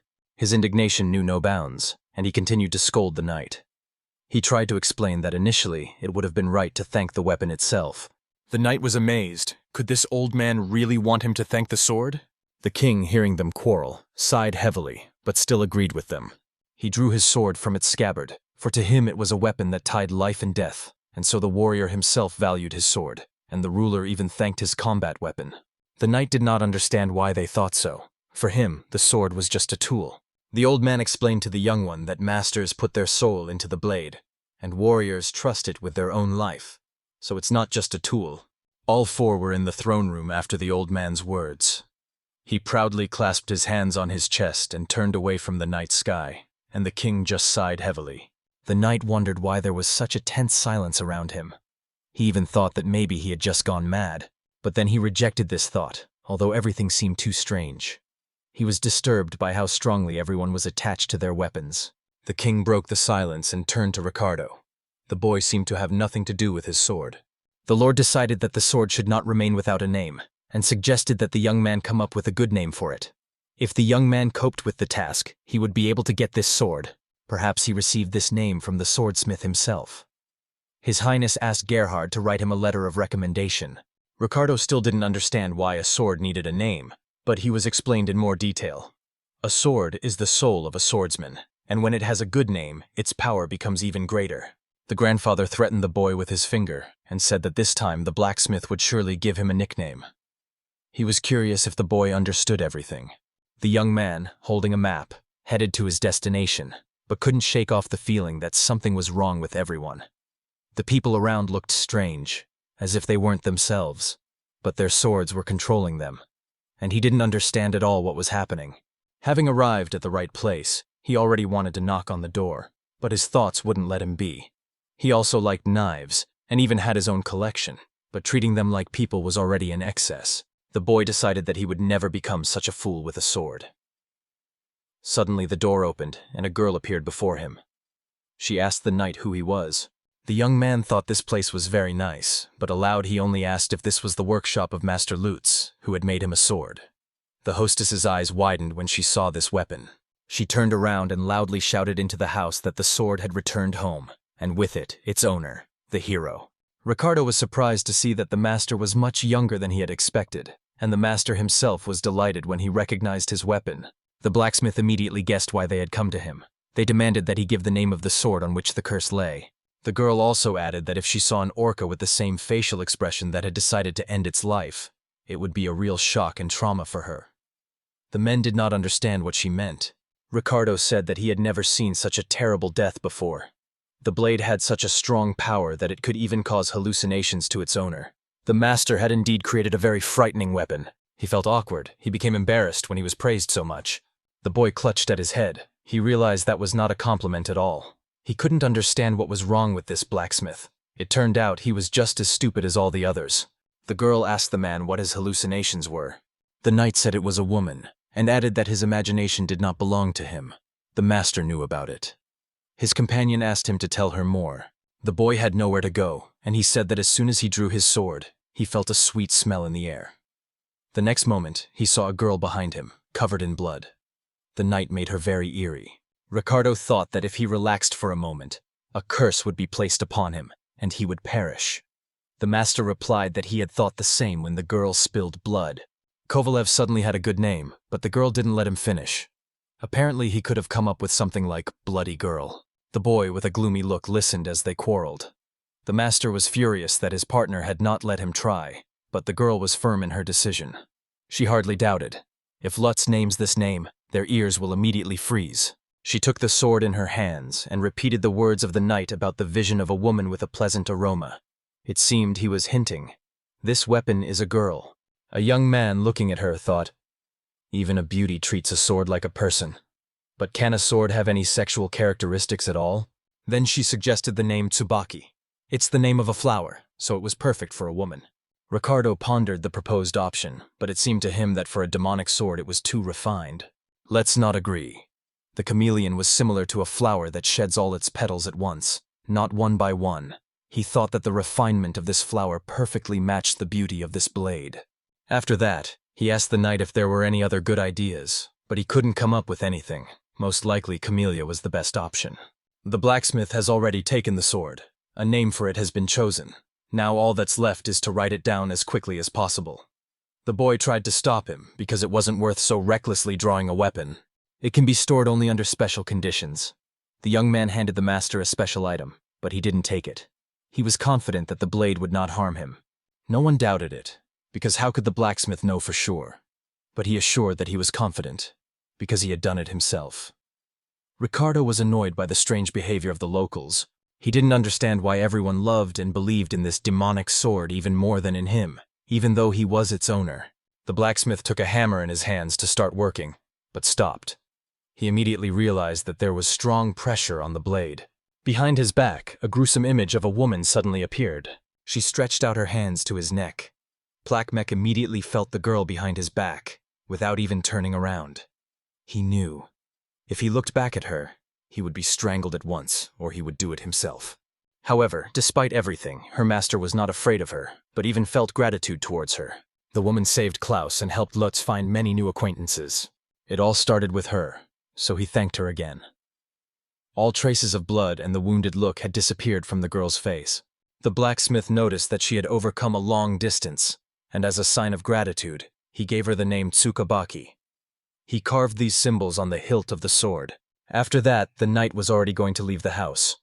But right before leaving, the blacksmith asked if the boy would be using the sword soon. The answer was as follows: yes, because he had been given the task of destroying the werewolves. The man knew about Master Ricardo's skill, so he calmly handed him his sword, only asking him to handle it with care. The master nodded in response. Having moved away from home into the forest, the boy exhaled with relief. In his head, the words about the need to be kind were spinning. With the sword, he was still cautious. After all, it was a demonic weapon. He understood that it was unlikely to be tamed simply by giving it a name. He thought it would be best not to touch the blade at all, but these monsters looked very scary. This time, there were 5 werewolves. It will be difficult to neutralize all of them together, even at night. The boy thought again that maybe it's better to get the sword, although he understood that this could make his situation even worse. One of the monsters noticed him and immediately rushed to attack, swinging its huge clawed paws. Ricardo managed to jump aside, dodging the blow, but noticed that he was surrounded. The young man found himself in such a situation that he had to take up a sword, and while he was pondering what to do next, the werewolf attacked again. The boy remembered that a real swordsman had to appreciate his weapon. Werewolves were attacking more and more often. Another attack disturbed the knight's peace. The sword is the soul of the swordsman. If you give it a good name, it can shine. The boy found himself surrounded on 3 sides and still hesitated, not knowing what to do. He considered himself not like all those fools who worship swords. It was hard for him to believe in it unequivocally. Doubts tore his thoughts apart. But as soon as the decision was made, the man drew his sword and addressed it by name, ordering it to cast a curse on the monsters. And suddenly their behavior began to change. The werewolves raised their heads and howled from the terrible pain. They tore their muzzles with sharp claws, bit each other, and ripped their skin. The young man watched all this with horror. All the wolves died. First they wounded themselves, and then killed each other. The only monster that managed to survive rushed at the knight nearby, and the boy had to react instantly. He swung to strike. With one swing of his sword, he cut the monster in half. The boy didn't expect such a result himself. It seems this was Tsubaki's true power. Upon hearing these words, the image of a demonic woman appeared behind his back. The girl turned to the swordsmith and asked if she was really strong. Her face looked very sweet. Big, beautiful eyes, a slight smile. Not a trace of the former frightening appearance was left. The whole situation caused Ricardo real turmoil. He was called a hero and known as a skilled fencer. All his achievements were the result of his own skill, but no matter how well he wielded a weapon, he still lacked emotions. But now everything has changed in his head. This situation has left a mark on him. Meanwhile, in the castle, Grandfather was worried that his conversation with Ricardo the last time had been too harsh. Eventually, he realized that the young man was neither his subordinate nor his student. His interlocutor tried to smooth over the offense, saying that everyone wields a sword in their own way, and the old man has the right to express his opinion. The young man told the master not to worry. It seemed that Ricardo liked his sword. He added that the knight is now resting at the inn after his task, and suggested going to visit him together. They really did decide to drop by for a visit, and the old man noticed this with pleasure. He noticed that the young man was clearly surprised. Had something really happened during the task? Ricardo slept on the bed, hugging his rifle, and the guests joked that it looked like a girl was lying next to him. Tubaki took up the matter again, and Ghard behaved calmly. Now this guy was like those who were too fond of swords. He definitely didn't want to become like that. Every person in life has ups and downs. Some find themselves in the spotlight, while others remain unnoticed and fade into the shadows. Ghard was sitting at the table, holding a mug in his hands, while someone was persistently knocking on the door, looking for a man. The old man opened the door. He recognized the man standing before him. It was Barubis. The host asked the guest what he had come for. The man showed Ghard a box beside his feet. There lay the 10 daggers they had ordered earlier. The blacksmith had just finished the work and decided to bring them right away. The master thanked Barubis for his help, and then asked him to place the order with Joezo. After that, the man gave the blacksmith the payment, 10 gold coins, and added that they could be checked. But then Ghard noticed something strange. The guest was in no hurry to leave. Then he reminded the blacksmith once again that the work was done, and it was time to go home. However, Barubis hinted that even a knife had not harmed him. The man also added, "Didn't the count ask you to thank him? Because there were rumors that the hero often attributed others' achievements to himself? At last, if a person takes the credit, they should get the reward." The blacksmith thought the man was in a hurry to get his sword, but the old man thought differently. It was Barubis himself who couldn't wait. Ghard said that Ricardo has already received the sword, so he won't need a new one anytime soon. This news greatly upset the blacksmith. While another servant of the master was busy with the box, the two continued their conversation. The man asked the old man how long this would last, but the answer upset him. Perhaps the hero would walk with the sword for 10 or 20 years, or maybe for the rest of his life. The guest was still complaining. He had almost no orders left. The situation was difficult, but he believed that everyone still needed his swords, for they both had to be on one side. The master replied quite rudely. He did it not for the sake of the forge or Barubi himself. He didn't order from him, because the old man didn't need it. It was a simple truth. After that, he just waved his hand at the guest to go home. And if he doesn't leave on his own, he will simply be chased away as suspicious. The man agreed to go, but first he wanted to ask one more question. Who would be using the daggers he had brought? He had hoped it would be the knights of the castle, but he was wrong. The weapons were intended for the apprentice. The blacksmith was increasingly consumed by anger. Did his interlocutor really not understand what he was doing? If you can't control magic, the weapon can break. That's what the training was all about. The doors closed, and Barubis turned back, but inside he was very angry, because the daggers, into which he had invested so much soul and heart, could easily break, and Gargardov didn't care. The knight was afraid that after telling the blacksmith about the student, he would definitely get offended. The old man did not want to offend the master. He simply ordered swords from him, because he knew he made such strong ones that they were suitable for training. And when he opened the lid of the box, both were very surprised. The daggers looked simply incredible. They had silver patterns with precious stones. Maybe it's Patrick's work, because the product is very similar to his style. The knight did not believe that such a job could be done for just 1 gold coin. The old man thought the same. Ghard usually reckoned that it took a minimum of 3 gold coins to earn 10 gold coins. The blacksmith was acting quite obviously not very wisely. Він мав зробити графа щасливим, незалежно від прибутку. Для наступної роботи. The boy liked the product. He thought the dagger was very good, at least in its basic form. Perhaps it would be worth praising the master for his work. Ghard threw the blade away in discontent. To him, any weapon was just nonsense. The man asked the knight if he remembered how he once had a demon sword, because he himself really enjoyed swinging it. The old man meant that these blades were supposed to evoke the same feeling, but none of the swords did. He was deeply convinced that a real weapon should evoke a desire to kill. The young boy felt a bit unwell from such behavior of the master. He asked Ghard where they could meet with Lord Barubis, since these men have been acquainted for a long time. The old man didn't like this question. Why was the young man inquiring about this in the first place? But the knight didn't mean anything bad. He just thought that among acquaintances there could be some special kind of friendship. It wasn't hard for the man to tell, he was just ashamed. The young man smiled contentedly. He was very curious, and he wanted to hear everything from the very beginning. The host became flustered, rubbed his eye, realizing that it was now impossible to refuse. He asked Joe what he imagined when he heard the words legendary sword, but the boy didn't quite understand what it meant. Then it was explained to him. Is it what causes admiration? The knight thought for a little, and then replied, It's a powerful sword that's passed down from generation to generation. And indeed, it sounds romantic. Ghard, as a man who lives by the sword, should have felt only admiration for the legendary sword. The man told a story from his life that happened 40 years ago, when he was still a seeker of adventures. Along with 3 friends, he repeatedly went into the labyrinth where the legendary saber was hidden. This trial lasted several years. The whole team believed that finding the blade would bring them fame, and the man couldn't even recall how many times they had tried to reach the dungeon. Friends were lucky. Everything happened just as they had planned, and they couldn't miss such an opportunity. That's exactly what each of them thought. But when they reached the spot at the very bottom, something was already waiting for them. This caused the adventurers real horror. A gigantic, unseen monster guarded the treasures. Even brave warriors were frightened by it.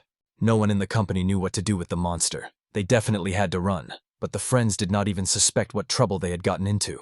But when the treasure was already very close, they did not want to retreat. They decided to fight, but the monster turned out to be very strong and grabbed the girl. People turned out to be weak, they were blinded by greed, and they mindlessly rushed to a strong enemy.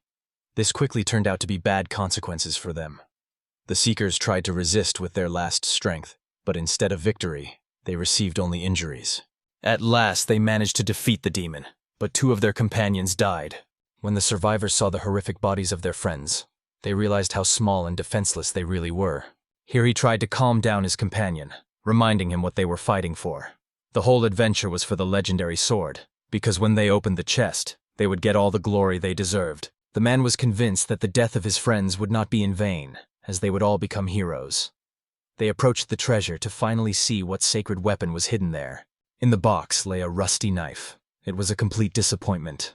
All hopes and efforts turned out to be in vain. Chazelle himself was amazed when he saw a bronze sword in the chest. It was the same legendary sword. The guy asked the master if they had checked the laboratory rent in the archives. The answer was positive. Then he decided that this document was forged. Ghard refused to help his guests because the archives were written hundreds of years ago. Once people fought with stone axes and clubs, and for those who had a bronze sword, it was a real treasure and a very sharp weapon.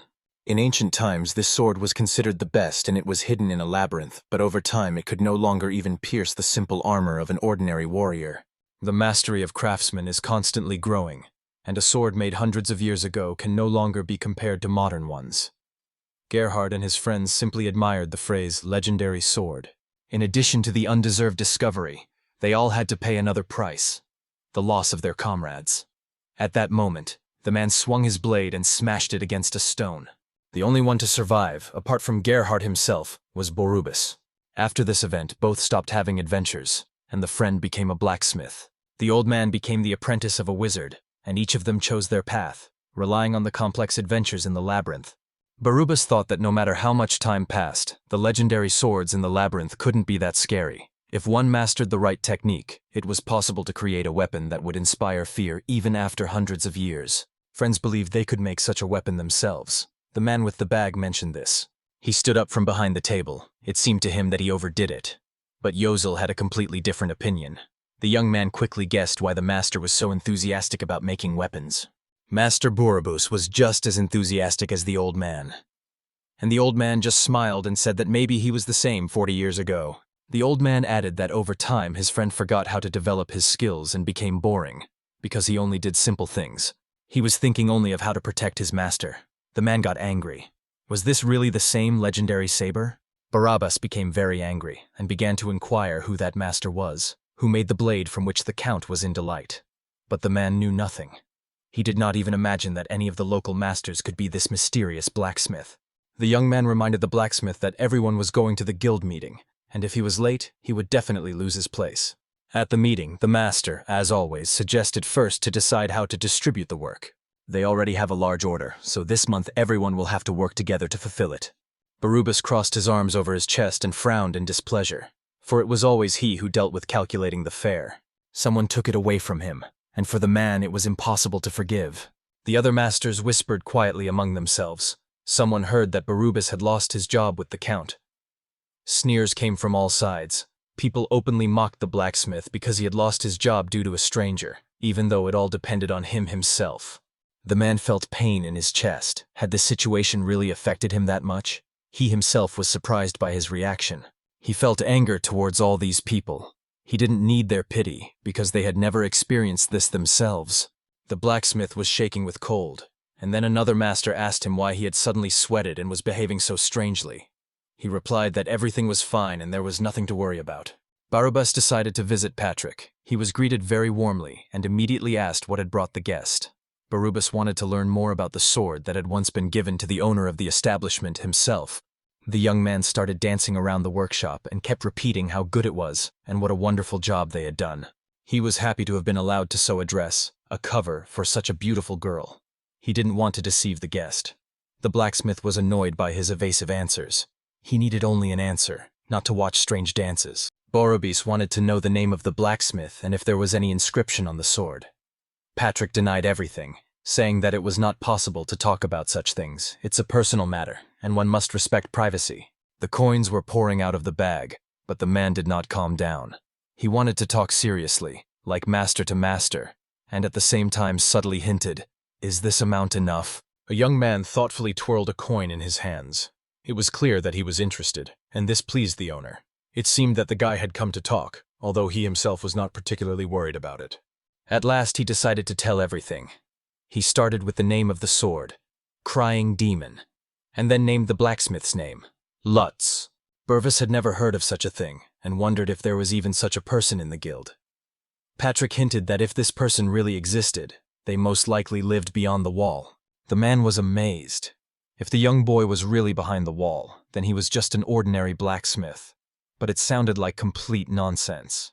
He couldn't understand how people behind the wall could even make normal weapons if they couldn't even join the guild. Patrick explained that the problem was with the guild itself, and then suddenly asked Barubis what the point of them was in the first place. The man was taken aback by the abrupt change of subject. Kovali had to explain that guilds were created to regulate the sale and distribution of raw materials, and they also protected and trained masters, from which Barubis himself benefited. The boy agreed, but the last point raised doubts. The man smiled. Wasn't it the most important thing to protect and teach new masters? The young man was busy counting coins. He believed that the matter was not about protecting the craftsmen. Perhaps this system was created not to protect the workers, but to protect the masters. There was a limit in the guild on how many people could become masters. This meant that anyone who worked well immediately became a threat to the master himself. Barubis began to get nervous. Patrick continued to watch the master, who couldn't handle the experienced student, and sent him for training. For many years, the master never understood what he was lacking. The boy thought Ruts was a good student who had been expelled from the guild, and the blacksmith found this amusing.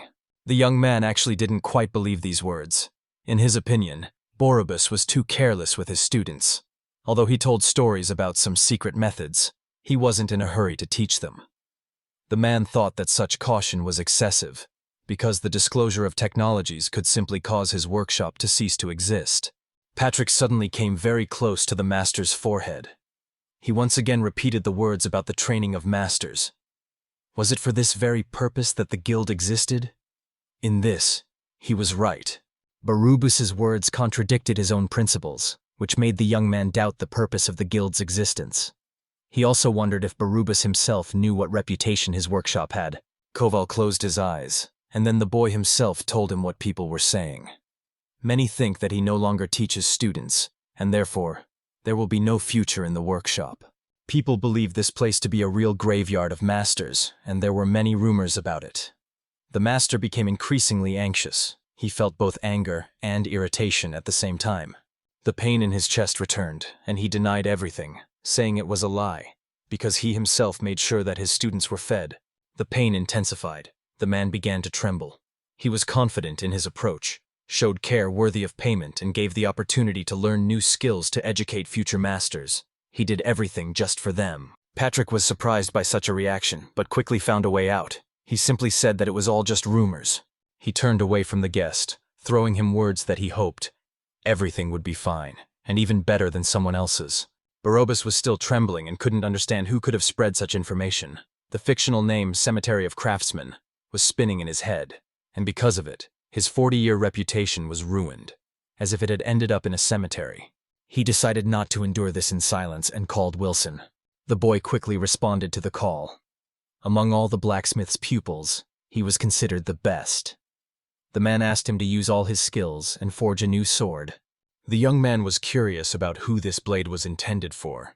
He wanted to learn more about it, but the teacher refused to speak, explaining that the weapon is not for sale. Barubis decided to check if the student could pass the upgrade exam. The other employees also heard their conversation. The boy understood what the master meant. He promised to show his best shot and quickly left. The other students were amazed that all the restrictions had been lifted. They were discussing what had happened to Wilson. The boy was no longer young, and now their master had finally chosen a successor. Some thought they would be kept here forever, with no choice at all. Barubis fell silent, lost in thought about his 40 years of fencing, the skill he had acquired and was now passing on to his students. He very much wanted to believe that his students would be able to show him that all these years had not been in vain. Wilson worked diligently on the task, and during the lunch break, colleagues discussed whether the master with the apprentice would take on this job at all. No one knew for sure, but some thought that he would again complicate everything and ultimately lose. In a few days, Wilson finished the work and hastened to tell the teacher that he had done everything possible with his technique, and asked to check the result. The blacksmith held with pleasure a skillfully forged sword in his hands. The apprentice was nervous about what the master would say, but his reaction was hard to understand. The master tightly closed his eyes.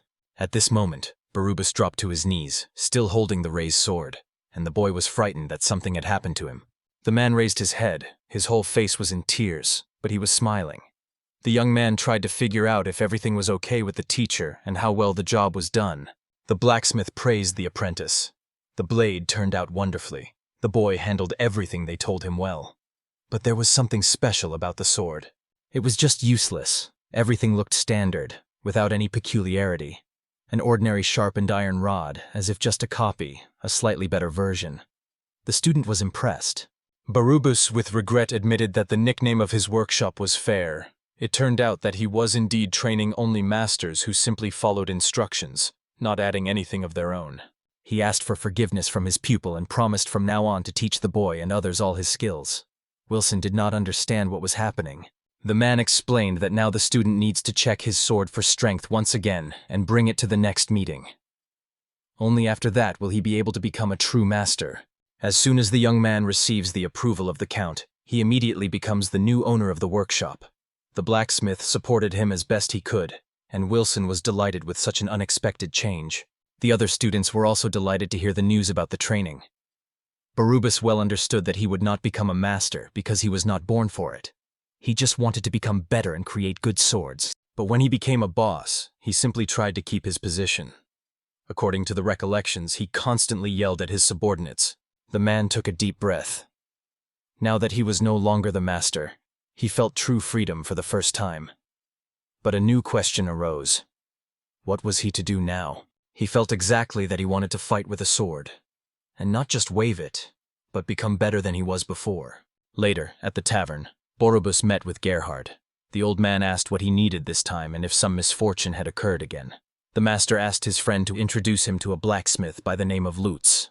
Friends calmly talked all evening, and Ghard was surprised at how easily his fellow had abandoned his master title.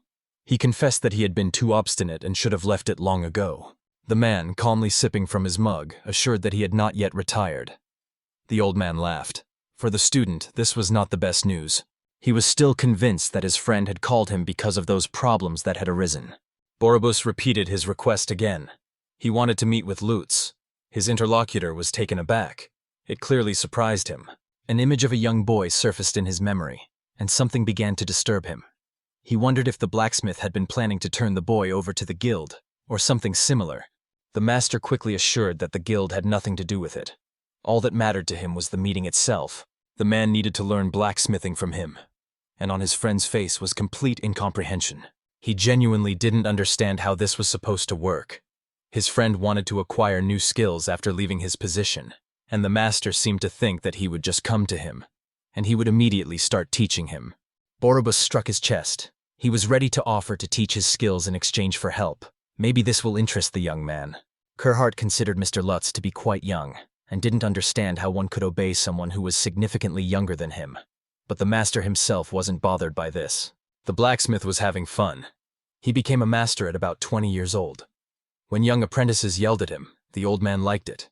It seemed that his friend was well prepared. After that, the grandfather agreed to go himself and asked the young man for cooperation. The owner completely trusted him. Later the men dropped in on Ruts. The boy was beaming. He hadn't expected to be offered an exchange of technical expertise. Here Ghard again asked if the boy was really ready to make such a deal, as he could lose his equipment if he agreed to it. The young man scratched his head and replied. His problem was that he couldn't do business inside the city. Having a monopoly on technology made no sense to him. Besides, he was interested in Barubis' skills. The man was delighted, inspired by the thought that he would be able to be useful, and he promised to do everything possible to share all his knowledge.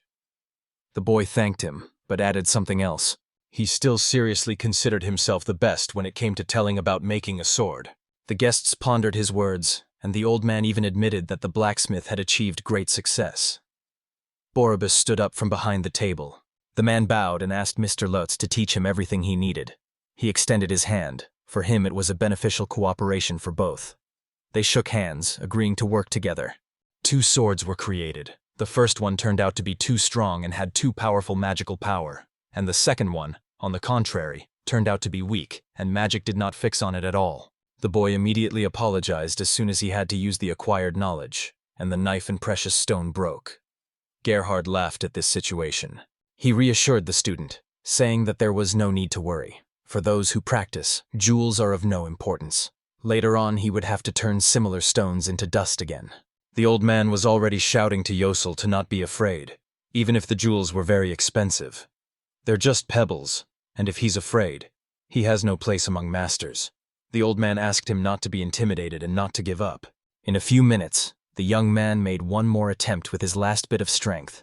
The teacher carefully examined the product, checked it by inserting it into an object, and it gradually began to smoke. Suddenly, after touching the weapon, a bright flame flared up. The master smiled contentedly.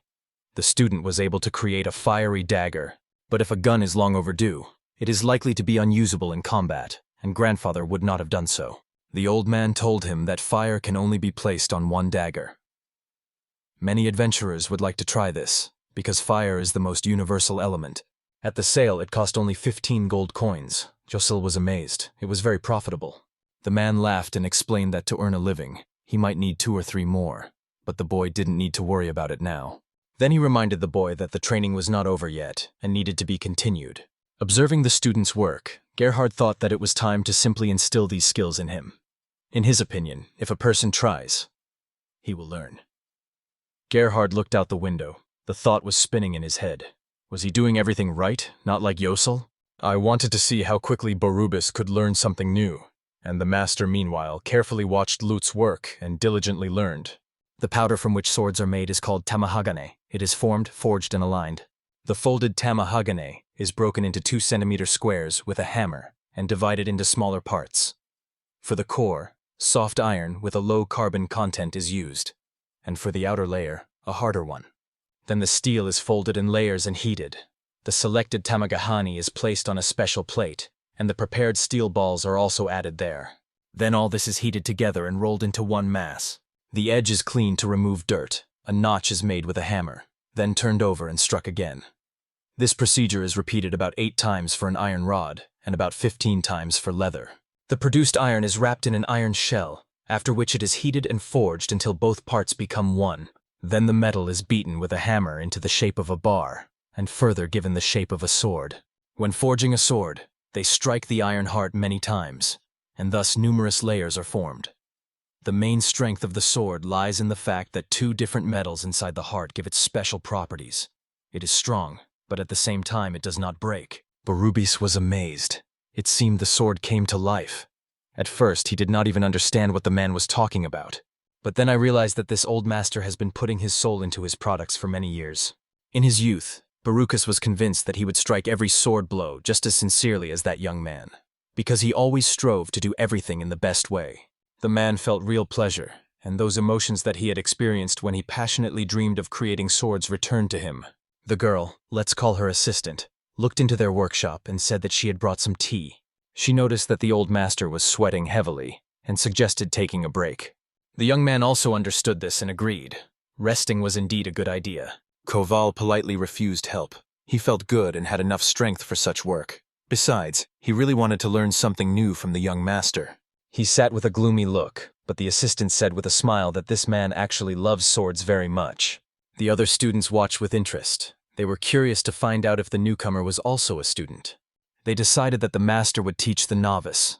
For all the help, the guys were more and more amazed. It seemed that these two were just having a great time together. The boys with a sigh noticed that Barubis was no longer the same as he used to be when he taught them. The former mentor had brought some stranger with him and was now having fun with him. Wilson watched from the side and thought that the grandfather should already leave, since he had already handed over the business. But if the old man continues to appear in the workshop, it will only raise doubts in everyone about who the real master is here.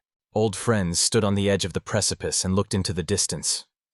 Gerhard asked his companion what he thought of Lutz's skill, and whether this experience had been useful for him. The man remained satisfied with the result. It was visible on his face. The world of swords, where they are all similar, yet each one is special. The master was never bored amidst such diversity. Gerhard did not believe that this was really said by a person who had just recently been yelling at everyone, which was why his friend asked him to shut up. The blacksmith was satisfied. Maybe he just needed to finish washing his hands, and then quickly get back to work with renewed strength. Maybe it wasn't easy, but no effort was in vain. The man raised his fists to him, joyful and excited, for he now felt unity with heaven, earth, and God. He laughed loudly on. The friend did not share his emotions. He was indignant, because the master was breathing heavily, and it was unclear whether he would be able to make a new sword. The blacksmith assured that he was able to forge an even better blade. But, in Barub's own words, although Lutz called himself the best and was very confident, in reality he was a person who continued to create unique swords. Grandfather believed that their whole company were real fools, because they thought they could become heroes with just one bronze sword. Gerhard suggested that when it was all over, they should visit the graves of their fallen friends. But the master was surprised, because they didn't even have graves. He jokingly said that he wanted to go to the labyrinth and put flowers there, but the old man did not object. Their quarrel escalated even more. The blacksmith well understood that the labyrinth was very complicated, and he would hardly reach its depth. But his friend thought differently. After all, they had already passed this labyrinth somehow. But still, there were doubts, whether people of their age would be able to repeat it again. Barubis thought that if he threw his homemade sword into the treasure chest, it would be better than leaving the bronze one there. Gerhard asked them not to make him too good, because then he would regret that he got divorced. His comrades snorted and laughed loudly. In the man's hands was an antique item. What was supposed to be a katana had turned into a charred iron fragment, and the smell from it was simply unbearable. Koval understood that it was not worth showing this work to Gerhard. He would definitely have laughed, and his dead friends would have stood before him as ghosts. The master's mood worsened. He looked at the unsuccessful katana with sadness and realized it was not the same as a sword. Could it be that his 40 years of experience had been in vain? He looked at the iron pieces in the wooden bucket and lifted one closer to himself. He realized he couldn't give up what he had started, so he decided to keep trying again and again until he succeeded, and he undertook the task with zeal. The students just watched him from the side. Perhaps the young executives were even angry that their former boss had taken up a new business, and was even enjoying it. The work continued, but again instead of a katana, just an iron rod came out. The next attempt also failed. The sword already resembled the desired shape, but then split in half. It's worth thinking about how to avoid such splits. He spoke, and the blacksmith carefully wrote down everything, trying not to miss a thing. The day replaced the night, and finally it was possible to see the result. The master, as always, was nervous and even slightly sweaty from the tension. The katana turned out to be quite decent. For a beginner, exactly what is needed. The man was satisfied with himself. Having seen his reflection on the blade, he recalled how he had once forged a sword himself. For the first time, the master was so happy, as if he had created something incredible. He really wanted to create such a weapon with his own hands. Barubis had even jokingly wanted to put his katana in all the drawers. It was still better than bronze swords. He decided not to tell Ghard about it, as the blacksmith himself had worked with this staff for many years and would definitely be able to make a good katana. He already needed to rest, but the master decided to gather all his will and immediately take on the fifth task. The sound was heard again of someone hammering metal. The old master was working zealously in the workshop. A little more hard work had passed, and he finally seemed to hear the breathing of the iron. The form he wanted to give it, and the image of katana that Barubis sought to create perfectly coincided. He had a premonition that a real masterpiece would be born. He really wanted to see how the blade would shine and how sharp it would turn out. Nothing distracted the man. He felt calm and even happy. But suddenly blood began to flow from his mouth. The blacksmith started coughing heavily. It seemed to him that it was so exciting that his heart was about to jump out of his chest. It was wildly pounding, and it seemed that there was more and more blood in it. Koval promised Gerhard that he would soon see what they had been striving for. Baruba himself would do it. But the legend never came to be. The man raised his hammer for one more strike, but he had no strength left. He began to fall backwards, and that was the end of his path. Many people came to see off the former master, both friends and former students. The old man felt someone whispering behind him. People were discussing that the blacksmith had died right at work. In the morning, he was found by an apprentice who came to the workshop. The girl brought flowers to Barubis to honor his memory. The man rested in a coffin in peace. Although his parents were against it, he remained a blacksmith until the very end. Following tradition, flowers were thrown into the river. The man died while making a blade. The assistant prayed quietly, and Gerhard and Lutz just looked at the water. The young man was handed a long scroll, and this greatly surprised him. The old man said that when the Arborobisa occurred, he had a katana in his hands. This fool never finished the blade. He needed to stop, but he was too obsessed. The man asked the blacksmith, as he handed him the weapon, if he would be able to see the matter through to the end. The blacksmith was surprised why this job was given to him, as the master should have been dealing with it, but eventually agreed. The student also didn't take the katana. He knew nothing about it, so he left it to the old man. Let him do as he pleases. Even the deceased himself wasn't very skilled in using such a weapon. The old blacksmith very much wanted to see the matter through to the end, but he failed to do so, and it was partly his own fault. Let's take the package, Mr. Gerhard. I gave it to the master, and everything that happened afterwards is the consequence of his life as a blacksmith. The young man undertook to complete this matter. An important task was waiting for him, as it was the affair of his life. The young man was amazed when he saw that the blade was already almost 80% ready. All that was left was to temper and polish it. It is said that the order of actions affects the sharpness of the blade. If you grease it with oil and drop it, the blade may crack. This is a complex process, but mistakes cannot be made. The master drops the blade into the water. If the blade was not polished, it was hard to tell if it was good or not. But the blacksmith felt inside. It was definitely a success. Barubis did not give his life in vain. That's why the master set out to polish it. This is a real masterpiece that I received. When the blacksmith finished the work, he solemnly handed the katana to Gerhard, being confident that he had done everything right. Moreover, he wanted to give the weapon a name. The girl proposed the name Itetsu, and the interlocutors asked what it meant. She explained that this name means a sword that craves power, and it was forged by her husband, who also craved power. The old man confidently held the gun and looked at Tetsu with a kind smile. He liked it, and he promised his friend that from now on he would always use this sword, as it had become his favorite. The blade turned out heavy because the master made it too long. The old man imagined how his friend would have laughed at his problem and advised him to make the sword lighter and shorter. He dismissed these thoughts as if ordering the image to be silent, because the weapon already fully belonged to him. An old man will never let himself be cut down, his body just needs to get used to the blade. Gerhard was thinking where he could train when suddenly a rock appeared in his way. This surprised him, so he decided to look for another place. The man saw the blacksmith again. Barubis challenged him to show the full power of his Itetsu. He took a deep breath, dropped his bag, and accepted the challenge, since a sword is not suitable for cutting stone. Only 3 words swirled in his head. In vain, senselessly, and recklessly. The man was too clumsy to handle a katana. He swung the sword, trying to show off his skill. He managed to cut the stone, but the blade remained intact. The old man was in real delight. It turned out to be a wonderful sword. Gerhard even felt younger. It was his best, the legendary blade. The man hopefully thought that Barubis had seen everything,